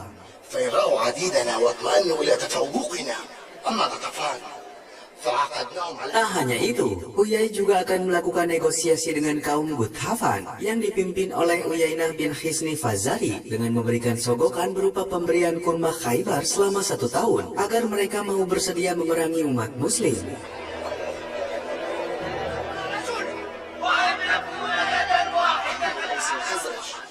وما زالوا حلفاءنا. Mengetahui kaum Yahudi bekerja sama dengan kaum Quraisy, para sahabat Rasulullah segera membuka rapat darurat. Di sana seseorang bernama Salman Al-Farisi memberikan sebuah ide agar orang-orang Muslim membuat benteng parit di sektor utara kota Madinah. Hal ini dilakukan karena di sebelah utara Madinah itu merupakan satu-satunya jalan terbuka yang akan dilalui pasukan musuh. ألا تصلوا إلينا أو Karena di sisi lain kota Madinah sudah terdapat benteng, gunung-gunung yang menjulang dan dipenuhi dengan pepohonan, sehingga tak mungkin dilalui oleh pasukan musuh. Rencana pembuatan parit itu akan dibangun sepanjang 3 km dengan lebar 4-6 meter. Dan pada bulan Syawal tahun 5 Hijriah atau tepatnya pada tahun 627 Masehi, terjadilah pertempuran yang dikenal sebagai pertempuran Perang Khandaq atau Perang Ahzab yang dipimpin oleh Abu Sufyan dari kaum Quraisy dan kaum muslimin dipimpin oleh Rasulullah. Di sela-sela pertempuran itu, Bani Quraisyah, salah satu kaum Yahudi, telah berkhianat dan melanggar fakta perdamaian dengan Rasulullah serta pengikutnya, karena mereka tak membantu mempertahankan Madinah hingga memilih jalan bersekutu dengan kaum Quraisy. أما كنت والأوس أحلافكم ندفع عنكم فقصدتم بها إلينا لا عهد بيننا وبين محمد. Kala itu Abu Sufyan yang telah ditunjuk sebagai pemimpin Mekah terus menggempur pertahanan benteng parit umat muslim hingga salah satu sahabat Nabi yang bernama Sa'ad bin Mu'adz harus terkena luka yang cukup parah yang membuat dirinya harus tewas dalam keadaan syahid.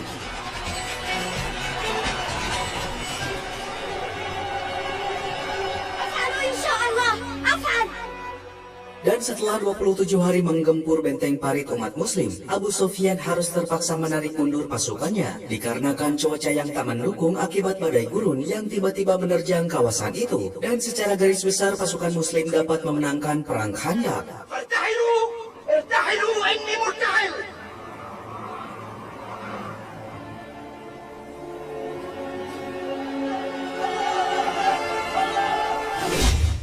Waktu ke waktu terus berlalu. Saat itu umat muslim di Madinah telah berkembang pesat di sana. Kala itu Umar bin Khattab menyarankan agar umat muslim bersiap-siap untuk melaksanakan umroh ke Mekah atas perintah Rasulullah, yang seketika itu umat muslim sangat bahagia. إنها الرؤيا رآها رسول الله، رأى أننا ندخل معه مكة.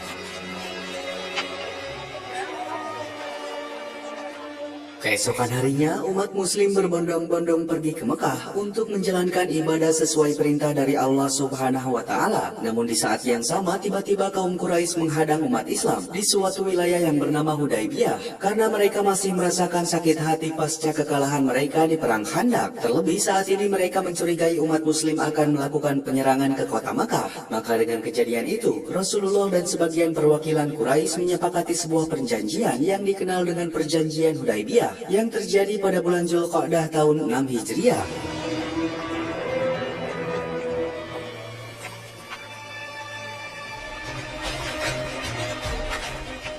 Perjanjian itu berisikan bahwa tak boleh ada peperangan antara kedua belah pihak dalam jangka waktu 10 tahun. Siapapun orang yang ingin mengikuti Rasulullah maka diperbolehkan secara bebas, dan siapapun yang ingin mengikuti Quraisy juga diperbolehkan secara bebas. Lalu jika seorang pemuda yang masih mempunyai orang tua, maka tak boleh mengikuti ajaran Rasulullah tanpa seizin orang tuanya. Dan bila umat muslim mengikuti kaum Quraisy, maka dia tak akan dikembalikan. على وضع الحرب عن الناس 10 سنين. ومن أحب أن يدخل في عقد قريش وعهدهم لم يرده عليه. Atas kesepakatan itu, secara otomatis pada tahun ini, Rasulullah dan pengikutnya tak bisa menjalankan umrohnya ke kota Mekah. Tapi tahun depan, umat muslim dapat masuk ke Mekah secara bebas untuk melakukan tawaf di sana selama 3 hari tanpa membawa senjata. Dan selama 3 hari itu, penduduk Quraisy akan mundur ke bukit-bukit untuk menghindari pertikaian. ما تأخر عثمان إلا لشر أصابه.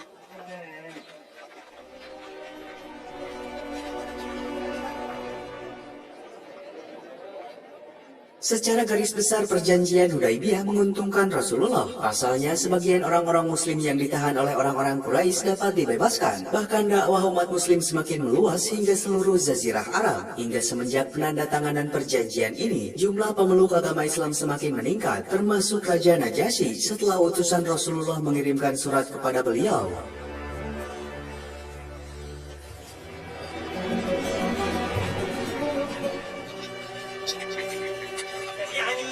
وتؤمن بالذي جاء. إني أدعوك أدعوك إلى الله وحده لا شريك له. Di samping itu juga, Rasulullah berusaha untuk membujuk raja-raja tersohor di dunia, seperti Kaisar Romawi yaitu Raja Heraklius, Al-Muqawqis sebagai penguasa Mesir, serta Kisra sebagai penguasa Persia, walaupun saat itu beliau menolak ajakan Rasulullah. وإني أدعوك إلى الإسلام. إني أدعوك إلى الإسلام.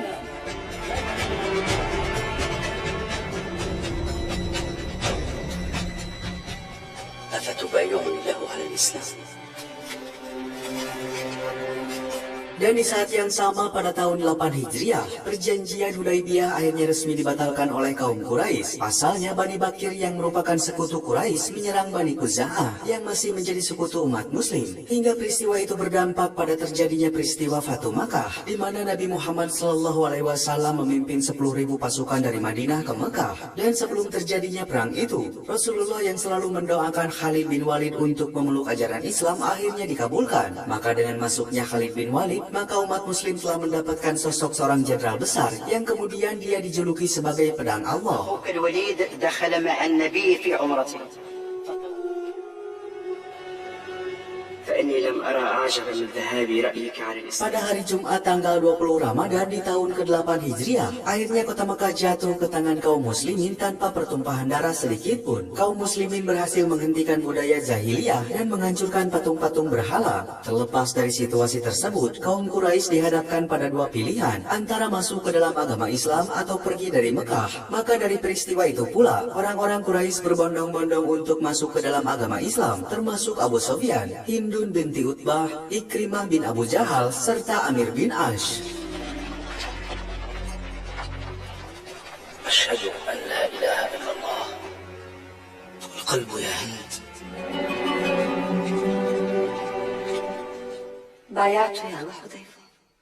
Tak ketinggalan seorang tokoh yang sangat berpengaruh di kalangan Bani Quraisy yang bernama Suhail bin Amir juga memutuskan untuk memeluk agama Islam setelah anak-anaknya memberikan pencerahan kepada dirinya. Begitu juga dengan Syafwan bin Umayyah, anak dari Umayyah bin Khalaf, yang kini tersadar dan memutuskan untuk memeluk agama Islam. Tak lupa Wahsy yang merupakan sahabat dari Bilal bin Rabah, saat itu pula memutuskan untuk memeluk agama Islam meskipun dia telah berdosa karena telah membunuh paman kesayangan Rasulullah yaitu Hamzah pada peristiwa perang Uhud. Namun sifat Rasulullah yang sangat bijaksana dan pemaaf ternyata sudah memaafkan Wahsy.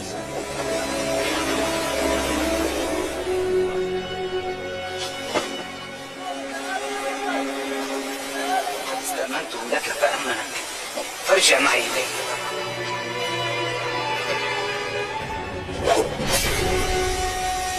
Setelah peristiwa Fatu Mekah terjadi, membuat keadaan di kota Mekah terbebas dari budaya jahiliyah, maka kini agama Islam menjadi semakin berkembang, hingga misi dari Rasulullah untuk membebaskan umat manusia dari kemungkaran telah tercapai.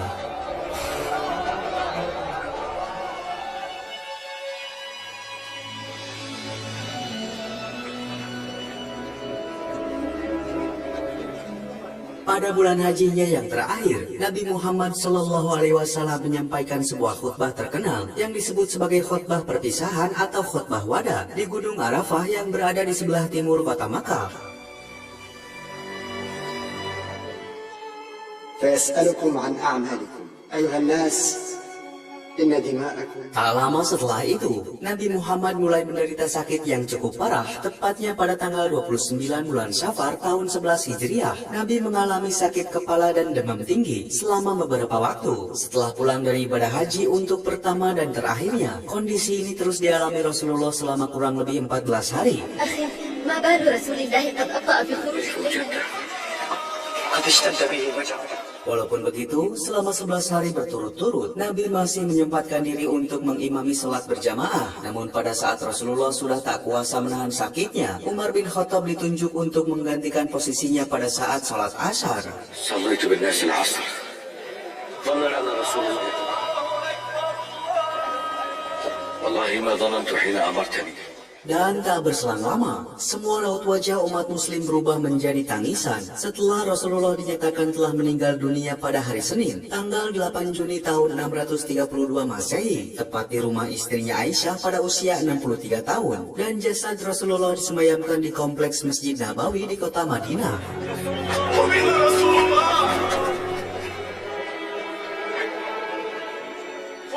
رسول الله فاختار الرفيق الأعلى.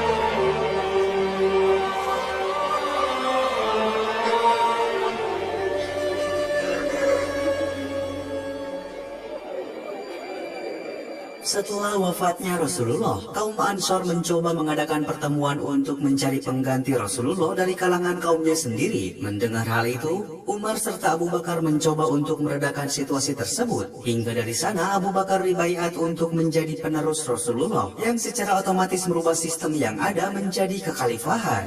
فالله الله في الإسلام يا صاحب رسول الله ما شغلني عن مصيبتي برسول الله ورسول الله حين اشتكى فصليت بالناس. Setelah Abu Bakar dikukuhkan menjadi khalifah pertama, Abu Sofyan mengadakan pertemuan dengan kaum Abdi Manaf yang salah satunya yaitu Ali bin Abi Thalib. Di sana Abu Sofyan tak rela apabila penerus pemimpin dari umat Islam dipegang oleh Abu Bakar. Pasalnya Abu Bakar tak mempunyai garis keturunan dari Bani Hashim. Maka Abu Sofyan menyarankan Ali bin Abi Thalib yang secara garis keturunan mendekati garis keturunan Rasulullah. Namun Ali menolak gagasan tersebut dan langsung meninggalkan pertemuan itu. إن شئتم لأملأنها عليه خيلا وعلم أبو بكر هذا من أموركم. معاذ الله يا أبا سفيان. Di samping itu, tugas kekhalifahan Abu Bakar menuai polemik di antara umat Islam, yang mana terjadi gejolak antar pendapat dari tokoh-tokoh Muslim. Pasalnya sebelum Rasulullah wafat, Usamah bin Zaid telah ditunjuk untuk menjadi pemimpin pasukan Islam melawan bangsa Romawi. Hingga pada masa kekhalifahan Abu Bakar, Usamah bin Zaid kembali ditunjuk untuk memimpin pasukan. يولي على الجيش رجلا أقدم سنا من أسامة. أمر خليفة رسول الله أن يتم بعض. Tak sampai di situ saja, kekhalifahan Abu Bakar juga dihadapkan dengan banyaknya persoalan, yang salah satunya saat orang-orang Muslim menolak untuk membayar zakat dan kemudian mereka menjadi murtad. وقد أدينا الزكاة وقدمنا الصدقات إلى رسول الله فلا طاعة لأحد علينا ولنرجعن إليه. فالآن لا نؤديها لك أو لغيرك. Saat itu di kota Mekah banyak orang-orang menjadi bimbang dan menjadi murtad. Maka Suhail bin Amir selaku pembesar Quraisy yang telah bersungguh-sungguh membela agama Islam bergegas melaksanakan tugasnya sebagai penolong umat Muslim agar mereka tak menjadi orang-orang tersesat. Hingga atas hal itu, Suhail diberi gelar sebagai khatib. من أسلم وأول من ارتد. وهل كان محمد إلا بشر. Waktu ke waktu terus berlalu, kondisi yang dialami kekhalifahan Abu Bakar cukup mengkhawatirkan. Pada masa ini, banyak orang-orang yang mengaku menjadi Rasul atau Nabi, hingga Abu Bakar harus mengangkat pedangnya agar memerangi orang-orang yang tersesat tersebut. Maka selama tahun 632 dan 363 Masehi, Abu Bakar terus memerangi kaum tersebut, yang salah satunya dikenal sebagai pertempuran rebel.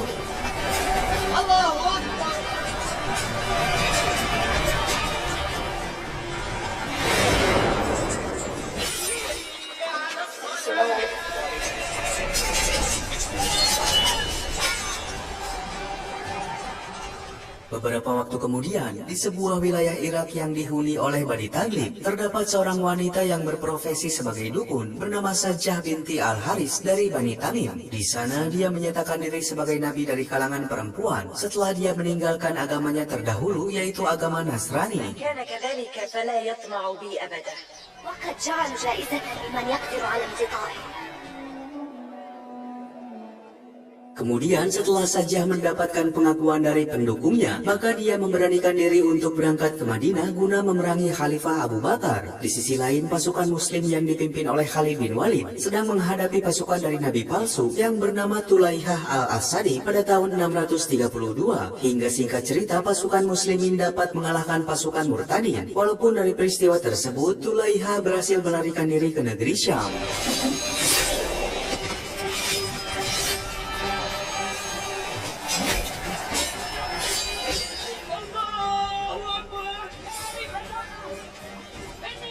Kembali ke nabi palsu yaitu Sajjah binti Al-Haris yang saat itu menemui seseorang bernama Malik bin Nuwairoh, pemimpin Bani Yarbu, untuk meminta bergabung dalam pasukannya. Dengan memanfaatkan keadaan itu, Malik meminta beberapa persyaratan kepada Sajjah agar dirinya diberi pasukan. Terlebih Malik juga menyampaikan kepada Sajjah agar menyerang pasukan Musailamah Al-Hajjab terlebih dahulu, yaitu seorang pendusta yang juga mengakui dirinya sebagai nabi.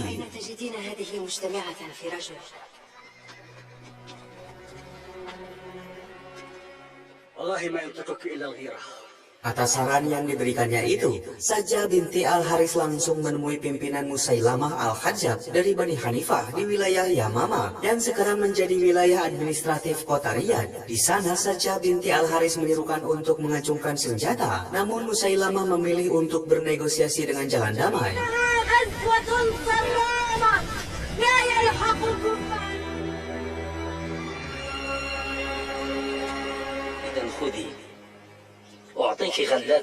Di dalam negosiasi itu, Musailamah memberikan upeti kepada Sajjah serta mengajaknya untuk menikah. Dan setelah mendengar tawaran hadiah yang menggiurkan, Sajjah akhirnya meluluhkan hatinya dan bersedia bergabung dengan pasukan Musailamah untuk berperang dengan pasukan Khalid bin Walid.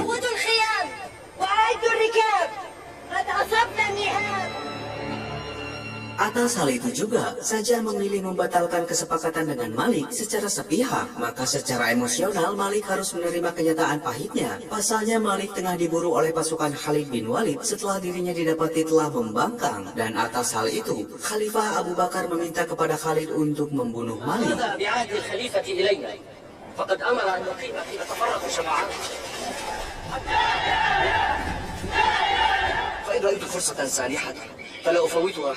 Singkat cerita, Malik yang sudah ditinggalkan oleh sebagian pasukan Sajjah akhirnya berhasil ditangkap oleh Khalid bin Walid untuk dieksekusi. Dan setelah itu Khalid langsung mengerahkan pasukannya untuk berhadapan dengan pasukan Musailamah di wilayah Yamamah, yang kemudian peristiwa itu dikenal dengan peperangan Yamamah.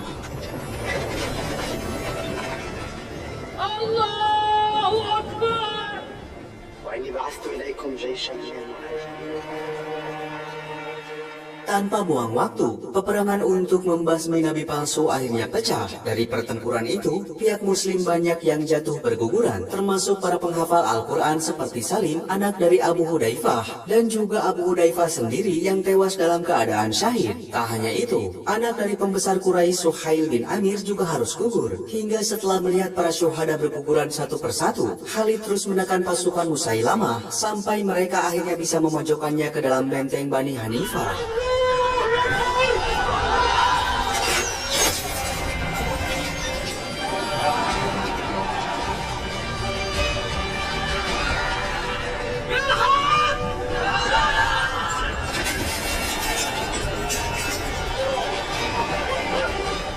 Tanpa buang waktu, seorang komandan dari kaum muslimin berhasil memasuki benteng Hanifah hingga dia dapat membuka gerbang benteng tersebut. Dari sana Wahsy menunjukkan bukti keperkasaannya sebagai budak merdeka dengan berhasil membunuh pimpinan tertinggi sekaligus nabi palsu, yaitu Musailamah, menggunakan tombaknya.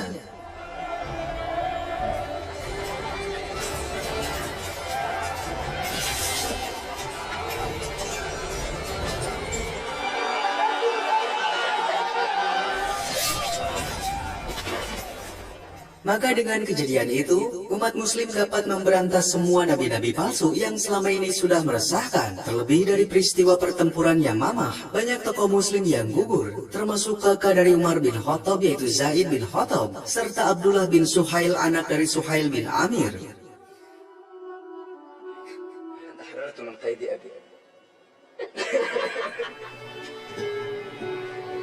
Rasulullah sallallahu alaihi wasallam insyaallah.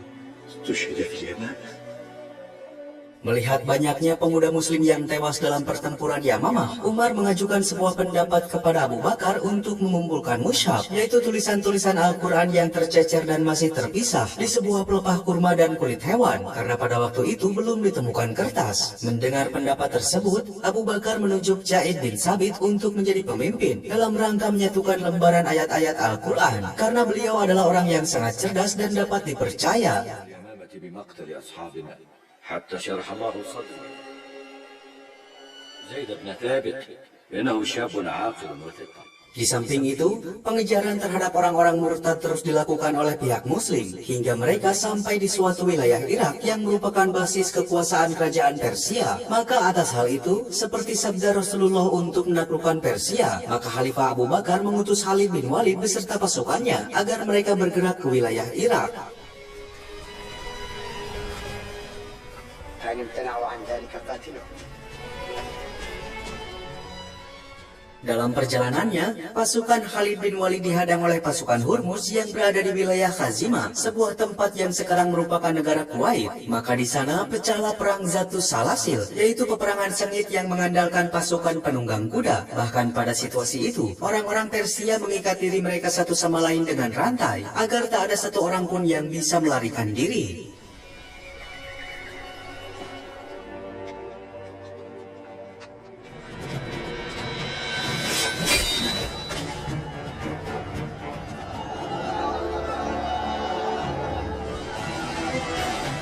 Dari perang tersebut, Khalid menantang Hurmuz untuk berduel. Saat Khalid akan memenangkan pertarungan itu, tiba-tiba Khalid harus berada di ambang bahaya. Namun pihak pasukan Muslim bertindak dengan cepat hingga Khalid bisa diselamatkan.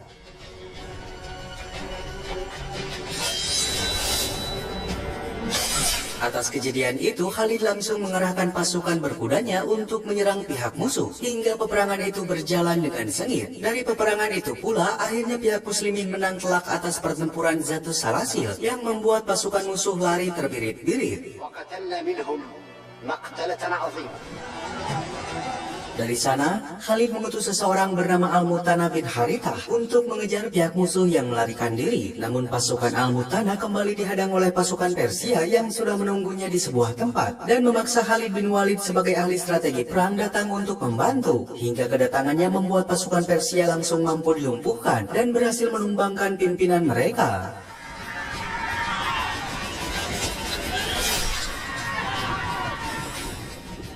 Pasukan gabungan kaum muslimin di bawah komando Khalid bin Walid akhirnya bisa memojokkan pasukan Persia sampai wilayah Ulais yang berada di dekat anak sungai dari sungai Efrat. Pasukan Persia yang masih belum siap bertempur itu seketika diserang oleh pasukan Khalid, hingga akhirnya pasukan muslimin dapat berhasil memukul mundur pasukan Persia dan mengambil alih perahu-perahu mereka.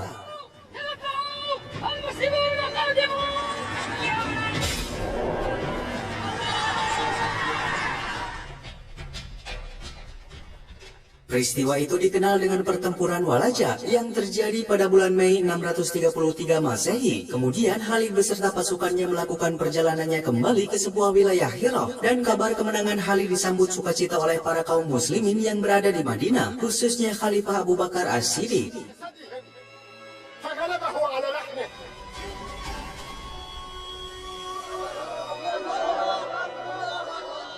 Atas kemenangan yang diraih pihak muslimin di wilayah kekuasaan Persia, maka dari sana Abu Bakar menyampaikan kepada kaum muslimin di kota Madinah untuk bersedia berjihad guna melawan kekuatan besar pasukan Romawi yang berada di wilayah Syam.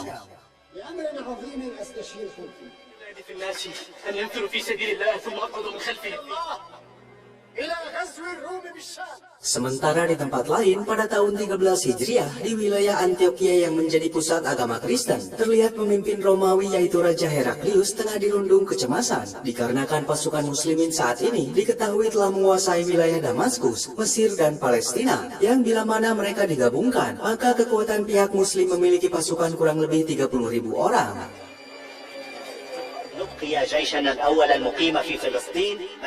Atas hal itu, Raja Heraklius menyarankan agar pasukan Romawi memusatkan pasukannya di wilayah Syam dengan menyiapkan 70.000 pasukan agar bisa menghadang pasukan muslimin yang mencoba memasuki dan melakukan penyerangan ke wilayah Syam.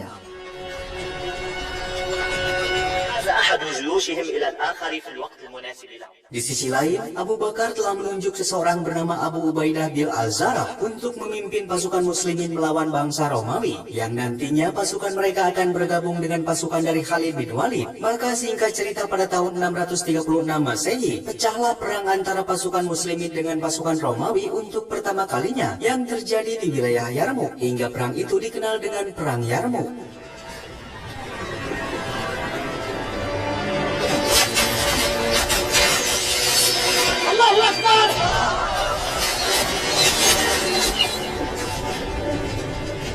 Dalam pertempuran itu, Khalid bin Walid menunjukkan sosoknya sebagai Saifullah al-Maslul atau pedang Allah yang terhunus, hingga membuat sebagian pasukan Romawi dapat dilumpuhkannya dengan mudah.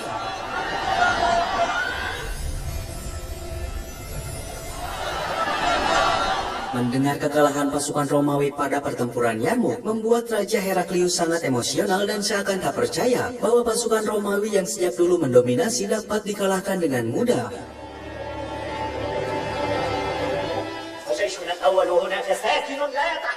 Walaupun setelah diraihnya kemenangan itu, tiba-tiba kesehatan Khalifah Abu Bakar kian memburuk. Pada saat itu, Abu Bakar merekomendasikan Umar bin Khattab sebagai calon penggantinya, meskipun awalnya dia menolak untuk menjadi khalifah. أقلني يا أبا بكر. عمر أنت أخبرنا به وإني وليت عمر بن الخطاب. Tapi setelah melihat Abu Bakar sebagai sahabat dekat Rasulullah, ternyata membuat hati Umar menjadi luluh, dan seketika itu dia menerima untuk dibaiat menjadi khalifah kedua bagi umat muslim pada tahun 13 Hijriah. Dan di tahun itu pula, pada hari Senin tanggal 12 Jumadil Akhir, Abu Bakar Asy-Siddiq, orang yang selalu jujur dengan kata-katanya, harus menghembuskan nafas terakhirnya. Maka sesuai dengan permintaan terakhirnya, Abu Bakar dimakamkan di dekat makam Rasulullah. قحافة في آخر عهده بالدنيا خارجا منها. هذا الذي ابتليت به يا ابن الخطاب. ابسط يدك نبايعك. Setelah kepergian khalifah pertama Abu Bakar, Umar langsung melakukan perubahan dengan menaikkan upah setiap pekerja dan membentuk anggota dari badan Baitul Mal. Dari sifat Umar yang tegas dan berwibawa pula, akhirnya Umar dijuluki sebagai Amirul Mukminin atau pemimpin umat Islam. فإنه أدنى من الصلاح. أمير المؤمنين. Di samping itu, dalam tugas kepemimpinannya, Umar masih harus melanjutkan perjuangan dari Abu Bakar untuk melawan segala bentuk kezaliman serta kemungkaran, termasuk yang kini dilakukan bangsa Romawi. Maka peperangan Yarmuk yang kedua antara umat muslim dan Romawi akhirnya pecah, yang bertempat di sebuah lembah. Pasukan Romawi kali ini mengerahkan lebih banyak pasukan untuk membalaskan kekalahan pada pertempuran pertama.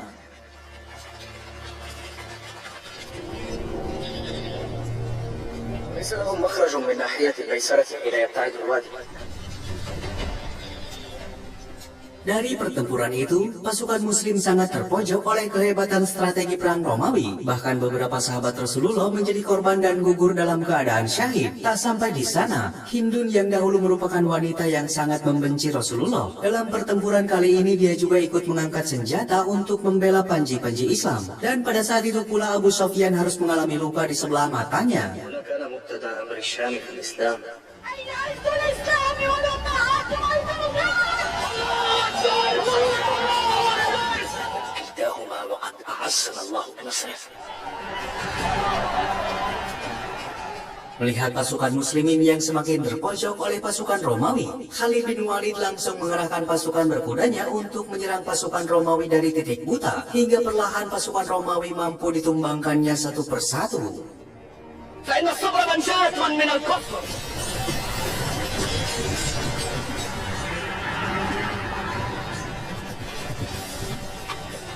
Tak hanya itu, Khalid bin Walid kembali menunjukkan sosoknya sebagai orang yang sangat ditakuti oleh lawan-lawannya, hingga dia memberanikan diri menerobos garis pertahanan musuh yang membuat dirinya berhasil membunuh komandan pasukan Romawi. Dengan terbunuhnya komandan dari pihak musuh, secara otomatis pasukan muslim dapat kembali memenangkan pertempuran kedua dengan pihak Romawi.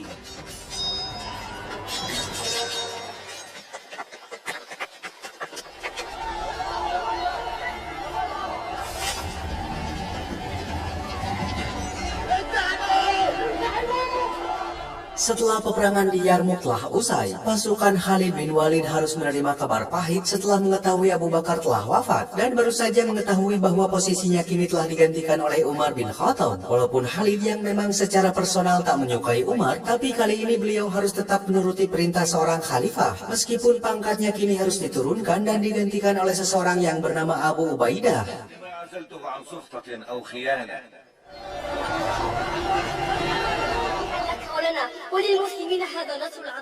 Di tempat lain di kota Homs, yang sekarang berada di bagian kecil wilayah negara Suriah, kekalahan pasukan Romawi oleh pasukan Muslim langsung dirasakan oleh Raja Heraklius. Maka dari sana, dia memutuskan menarik diri untuk mundur ke kota Konstantinopel dan merelakan kota Homs diambil alih oleh pasukan Muslim. وداعا يا سوريا. Setelah pasukan Abu Ubaidah serta Khalid mampu menumbangkan pasukan Romawi di Yarmuk, kali ini pasukan Ubaidah bertolak ke kota Damaskus untuk menguasai istana Raja Heraklius. Ubaidah mengerahkan para komandannya untuk menyebar ke tiap-tiap sudut gerbang guna mengepung benteng tersebut. Pada saat itu pasukan Muslim kini telah mempunyai persenjataan berat modern seperti orang-orang Romawi. Setelah para warga lokal di sana memihak kepada pasukan Muslim untuk ikut berjuang mengalahkan orang-orang Romawi. خالق على واحد ولنا فوق ذلك علم في آلات الحصار.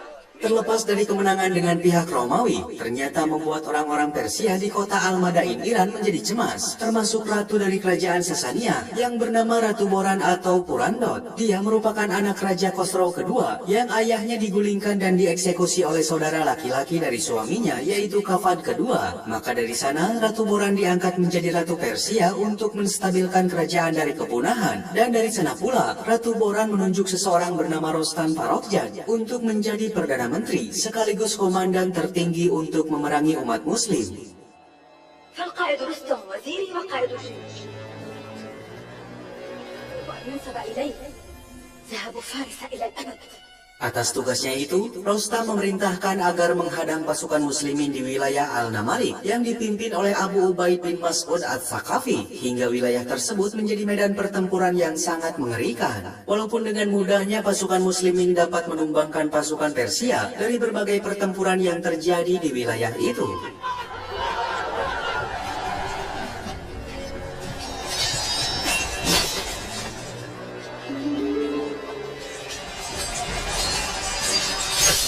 Scene berpindah pada suatu ketika di tempat lain, saat pasukan Abu Ubadiyah nampak kebingungan menghadapi pasukan Romawi di benteng Damaskus yang terkenal dengan kokohnya tembok serta pertahanannya. Di sana banyak kaum muslimin berguguran, meskipun mereka sudah mengerahkan senjata berat seperti katapul. Namun buah kesabaran pihak kaum muslimin yang mengepung benteng tersebut selama berbulan-bulan lamanya akhirnya menuai keberhasilan setelah mereka tak sadar bahwa ternyata pasukan Khalid bin Walid telah berhasil menyusup di gerbang benteng timur, yang seketika itu membuat petinggi Romawi di benteng itu harus takluk dan menyerahkan kota Damaskus ke tangan pihak pasukan Islam. Atas keberhasilannya itu, kaum muslimin menjadi bahagia setelah apa yang dijanjikan oleh Rasulullah terbukti benar adanya.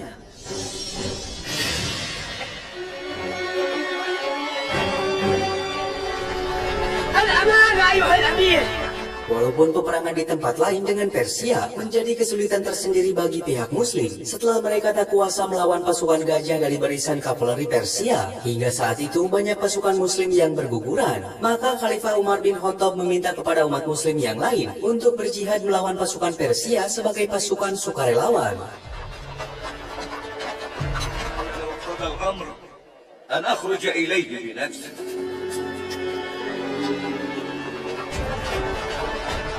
Karena sebelumnya Ratu Boran atau Purandot sebagai penguasa Persia telah membuat perjanjian bahwa dirinya akan menjabat sebagai ratu selama periode tertentu setelah kerajaan Sasania telah stabil.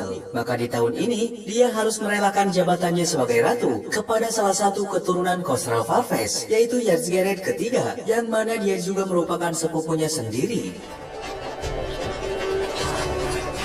وما كان لي غاية إلا مصير فارس. Sementara saat ini di kota Madinah, Umar bin Khattab terus menunjukkan sifat-sifat yang tak biasa dilakukan oleh khalifah sebelumnya. Dia merupakan khalifah yang turun langsung melihat rakyatnya yang tidak mampu, serta bersedia mendengarkan keluhan dari masyarakatnya. Pasalnya, apa yang dia lakukan itu semata-mata karena rasa takutnya bahwa kepemimpinannya akan dipertanggungjawabkan di hadapan Allah Subhanahu wa Ta'ala. أبسط شكواك أيها الضحاك وأعني عليهم فإن كل واحد منهم أجر واذكروا قول رسول الله.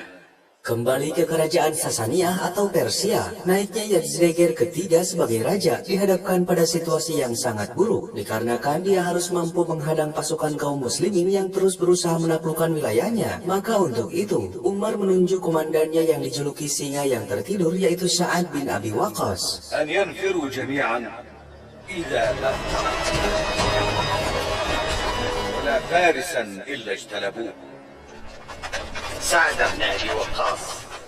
Singkat cerita, pasukan Sa'ad bin Abi Waqqas telah mendirikan kem-kem militernya di wilayah Qadisiyah untuk berhadapan dengan pasukan Persia yang dipimpin langsung oleh Panglima Perang Rostam Farokzad. Namun keadaan Sa'ad kala itu tengah terbaring lemah, dikarenakan dia terkena penyakit misterius yang belum diketahui. Tapi meskipun begitu, dengan semangat jihad yang dimilikinya, Sa'ad masih mampu mengomandoi pasukannya dari jarak yang sangat jauh.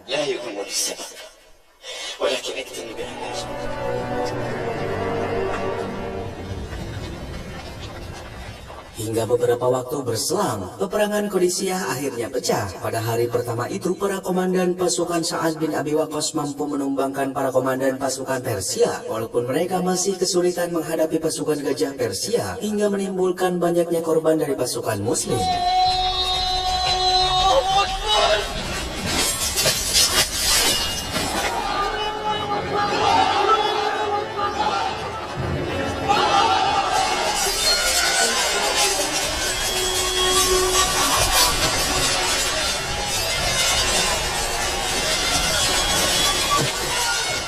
Tapi situasi terpojoknya pasukan Sa'ad bin Abi Waqqas seketika berubah setelah pasukan berkuda kaum muslimin yang dikomandoi oleh Qa'qa ibnu Amir At-Tamimi membawa pasukan yang begitu besar. Dengan strategi At-Tamimi, pasukan itu dipecah kembali menjadi unit-unit kecil yang membawa masing-masing 100 pasukan. Apa yang dilakukannya itu semata-mata untuk membuat pasukan Persia menjadi ciut, yang seakan-akan melihat pasukan kaum muslimin tak ada habis-habisnya.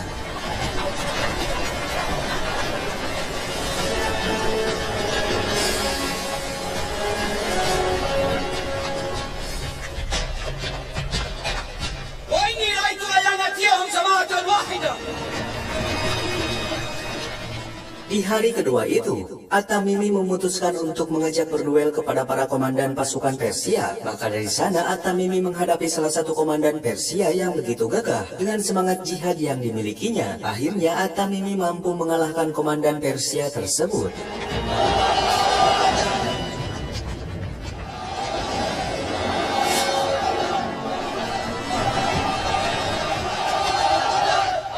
Melihat komandannya yang telah gugur oleh pihak muslim, kali ini Rostam Farokjag mengerahkan 2 komandan terbaiknya. Namun lagi-lagi apa yang dilakukan mereka menuai kegagalan. Hingga dari sana pertempuran dengan skala besar pun terjadi pada hari kedua antara pihak muslim dengan pasukan Persia yang masih berusaha untuk bertahan.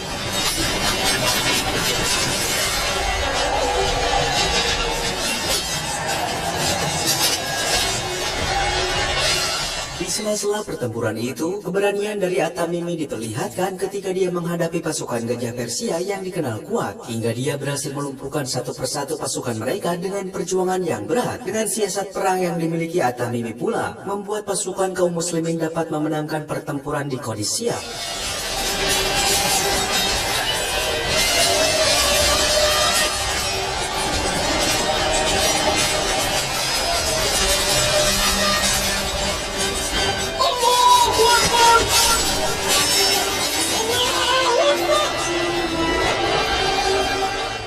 Atas hal itu, apa yang pernah dijanjikan Rasulullah kepada kaum muslimin tentang agama Islam yang akan menguasai 2 kerajaan besar akhirnya tercapai setelah kerajaan Byzantium jatuh ke tangan pihak muslim, dan kali ini kerajaan Persia akhirnya bisa ditaklukkan.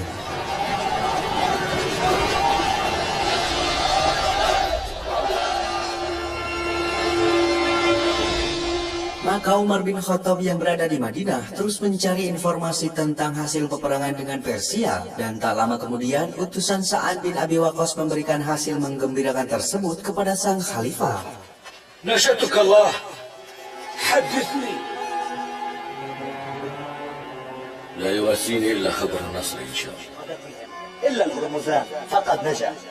Keberhasilan pasukan Sa'ad bin Abi Waqqas dan Qa'qa ibnu Amir At-Tamimi menguasai kerajaan Persia membuat pasukan muslim mendapatkan hasil jarahan perang. Kemudian harta tersebut mereka bawa ke kota Madinah. Seketika itu Umar teringat kepada Suraqah bin Malik yang saat dahulu pada masa jahiliyah pernah dijanjikan oleh Rasulullah bahwa suatu hari nanti dia akan mengenakan pakaian Raja Khosra ketika beliau menjadi buruan orang-orang Quraisy. Maka kali ini apa yang pernah dijanjikan oleh Rasulullah akhirnya terjadi.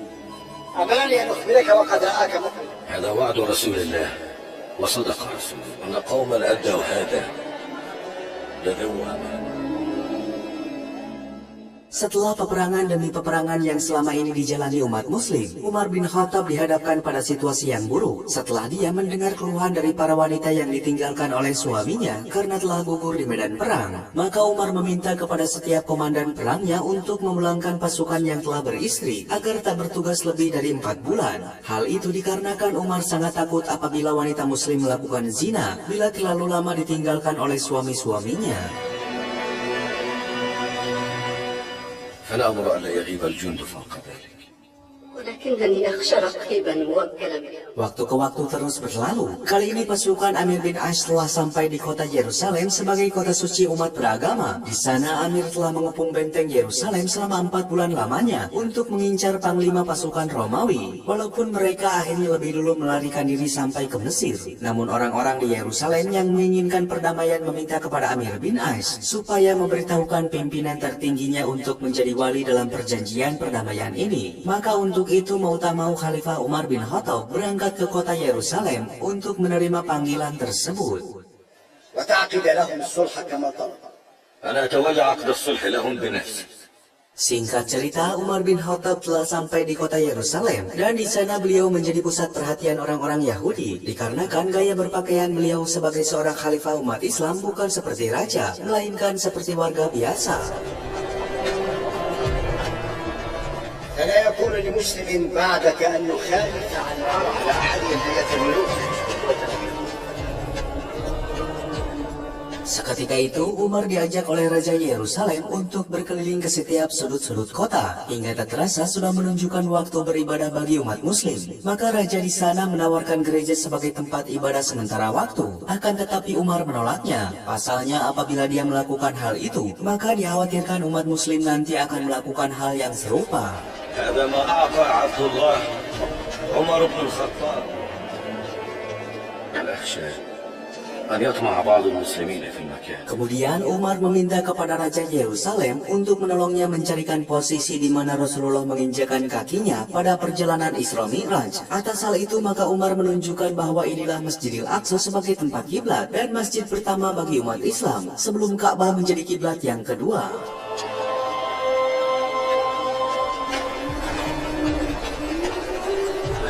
بنصر رسول الله أن يكون هكذا. Melihat Masjidil Aqsa tak terawat, maka Umar meminta agar masjid ini direnovasi kembali. Dan di sana pula Umar melaksanakan sholat di reruntuhan Masjidil Aqsa, serta mengumandangkan azan untuk pertama kalinya, sehingga apa yang dilakukan pihak muslimin menjadi pusat perhatian orang-orang Yerusalem. Allahu Akbar, Allahu Akbar. Bismillahirrahmanirrahim. Asyhadu an la ilaha illallah. Hayya 'alas salah.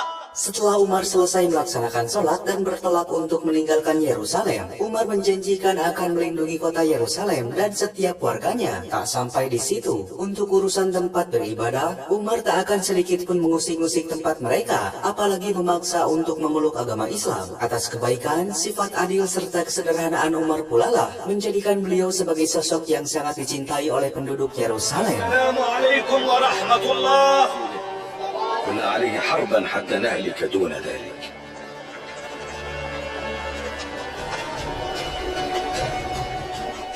Setelah kunjungannya ke kota Yerusalem, Umar menyempatkan diri untuk berkunjung ke kota Damaskus, yang kala itu Abu Ubaidiyah menjadi pemimpin wilayah di sana. Beliau tak sengaja meneteskan air matanya saat teringat akan dahulu pada masa jahiliyah, kota Damaskus menjadi tempat dia pertama kali berdagang, dan sekarang kota itu telah dikuasai umat muslim. Terlebih saat ini Umar telah menjadi Amirul Mukminin yang sangat dicintai oleh umat Islam.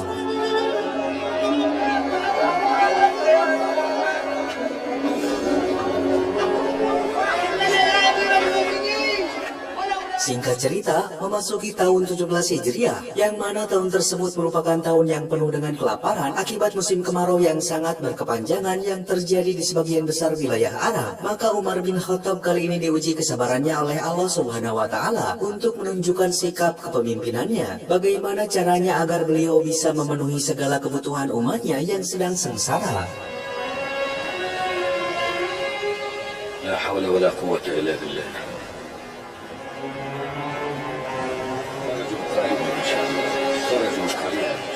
Meskipun saat itu, para sahabat Rasulullah seperti Utsman bin Affan telah menyisihkan unta-untanya agar bisa dikonsumsi untuk umat. Namun tak semua hewan peliharaannya dapat dikonsumsi. Pasalnya, musim kemarau saat itu membuat sebagian besar hewan dan bahan pangan mengalami gagal panen. لكن هذه الريح التي تسفك التراب قد أهلكت.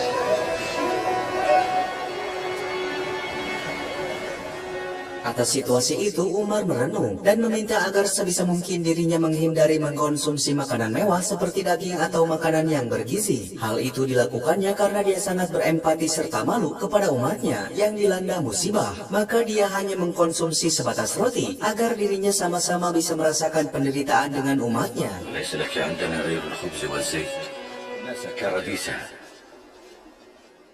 Musim kemarau yang begitu panjang itu membuat Umar bin Khattab meneteskan air matanya dikala beliau melihat satu persatu umatnya harus wafat karena tak kuat menahan rasa lapar. Maka dari sana Umar meminta bantuan kepada setiap sahabatnya di wilayah lain agar bisa mengirimkan bantuan beberapa bahan pokok demi memenuhi kebutuhan masyarakat.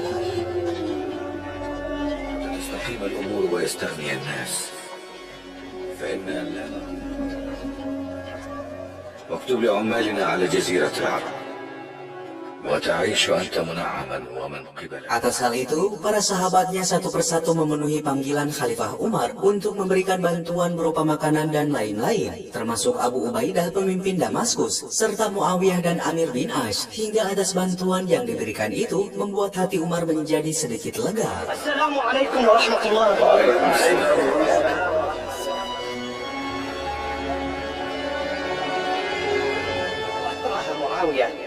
ب3,000 مثلها. الله المستعان يا أبا عبيدة وجزاك الله خيرا.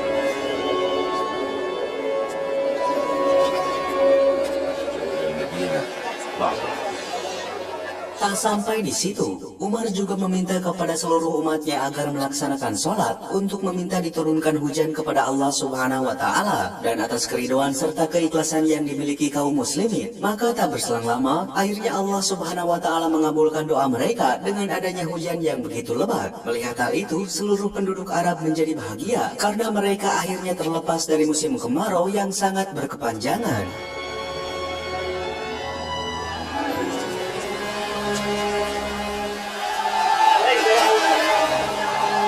Di samping itu pula, kabar bahagia juga menghampiri Umar dan para tokoh sahabat Rasulullah, yang mana Umar akan mempersunting Ummi Kulsum, anak dari Ali bin Abi Thalib, sebagai ikatan persaudaraan untuk mendekatkan diri dengan Rasulullah. وإني لأرجو أن أجمع إليه الصف وكان لي به السبب بالصحبة.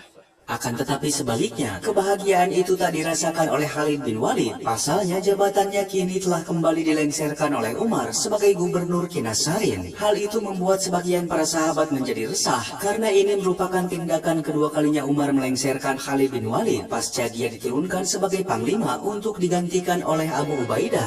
معظك لخالد بن الوليد مرة أخرى.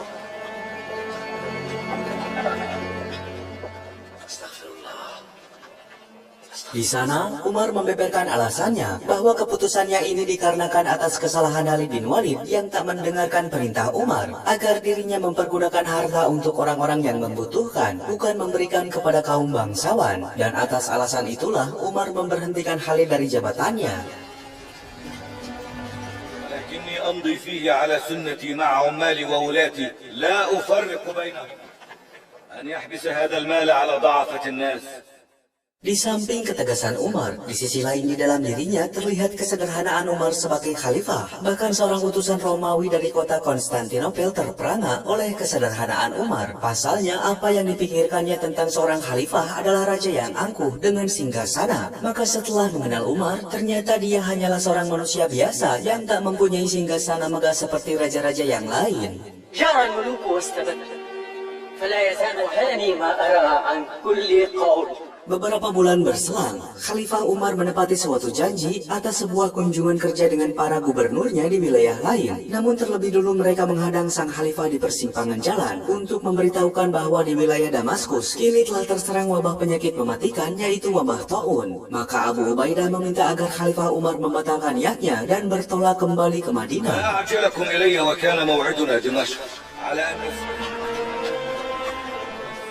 إن الأرض سقيمة يا أمير المؤمنين.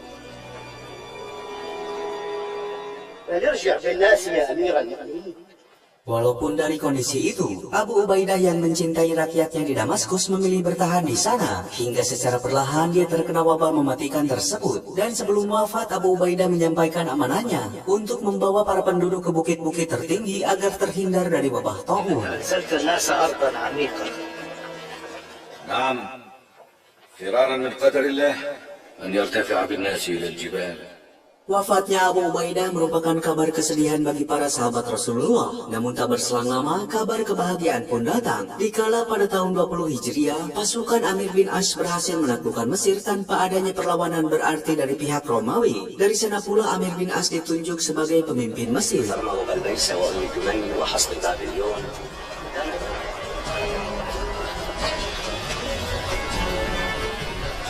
Di saat yang sama, kondisi kesehatan Khalid bin Walid kian memburuk setelah dia menderita beberapa penyakit yang bersarang di tubuhnya. Sebelum Khalid wafat, dia telah memaafkan kesalahan Umar bin Khattab dan melupakan kejadian yang menimpa pada mereka. Hingga pada tahun 21 Hijriah, seorang mantan panglima tersohor kaum muslimin yang amat ditakuti oleh musuh-musuhnya, serta dijuluki pedang Allah yang terhunus, akhirnya menghembuskan nafas terakhirnya di kota Homs.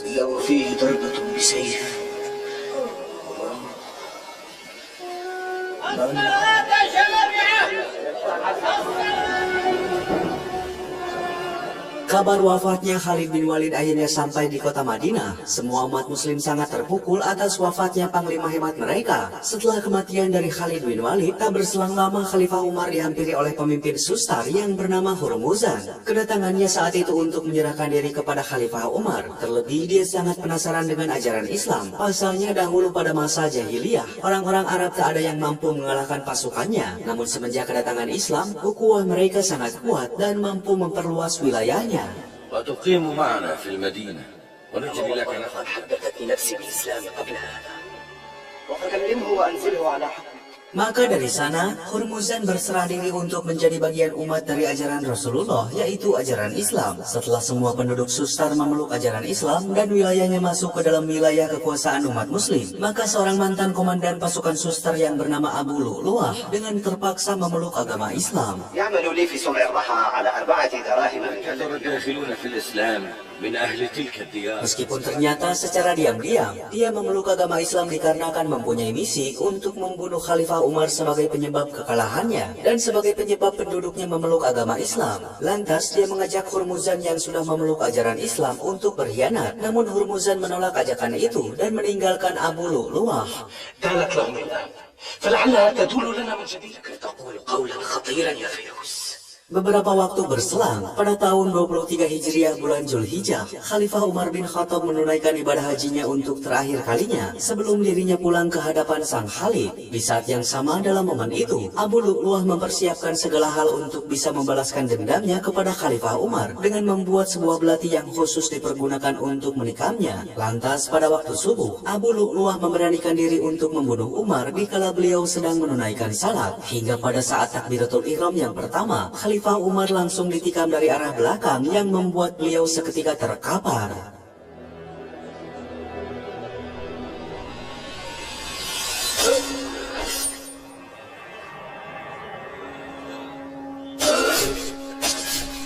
Luka tikam dari belati tersebut membuat sebagian organ dalam Umar mengalami luka yang cukup parah. Sebelum Umar menghembuskan nafas terakhirnya, beliau meminta kepada anaknya yaitu Abdullah bin Umar supaya menyampaikan pesan kepada Aisyah istri Rasulullah agar dirinya diberikan izin untuk dimakamkan di dekat makam Rasulullah beserta Abu Bakar.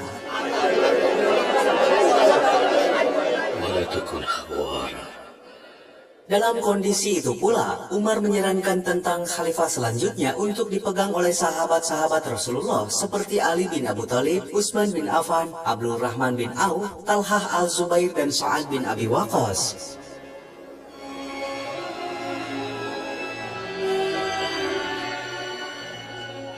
وطلحة والزبير أني لست اليوم للمؤمنين أميرا. Terlebih, Umar meminta kepada calon penerusnya agar pemilihan khalifah secepatnya diumumkan pada hari keempat, supaya tak terjadi gejolak negatif kepada umat Islam. Mereka diminta untuk harus bersikap adil kepada kaum Ansor, Muhajirin, serta umat Muslim yang lainnya.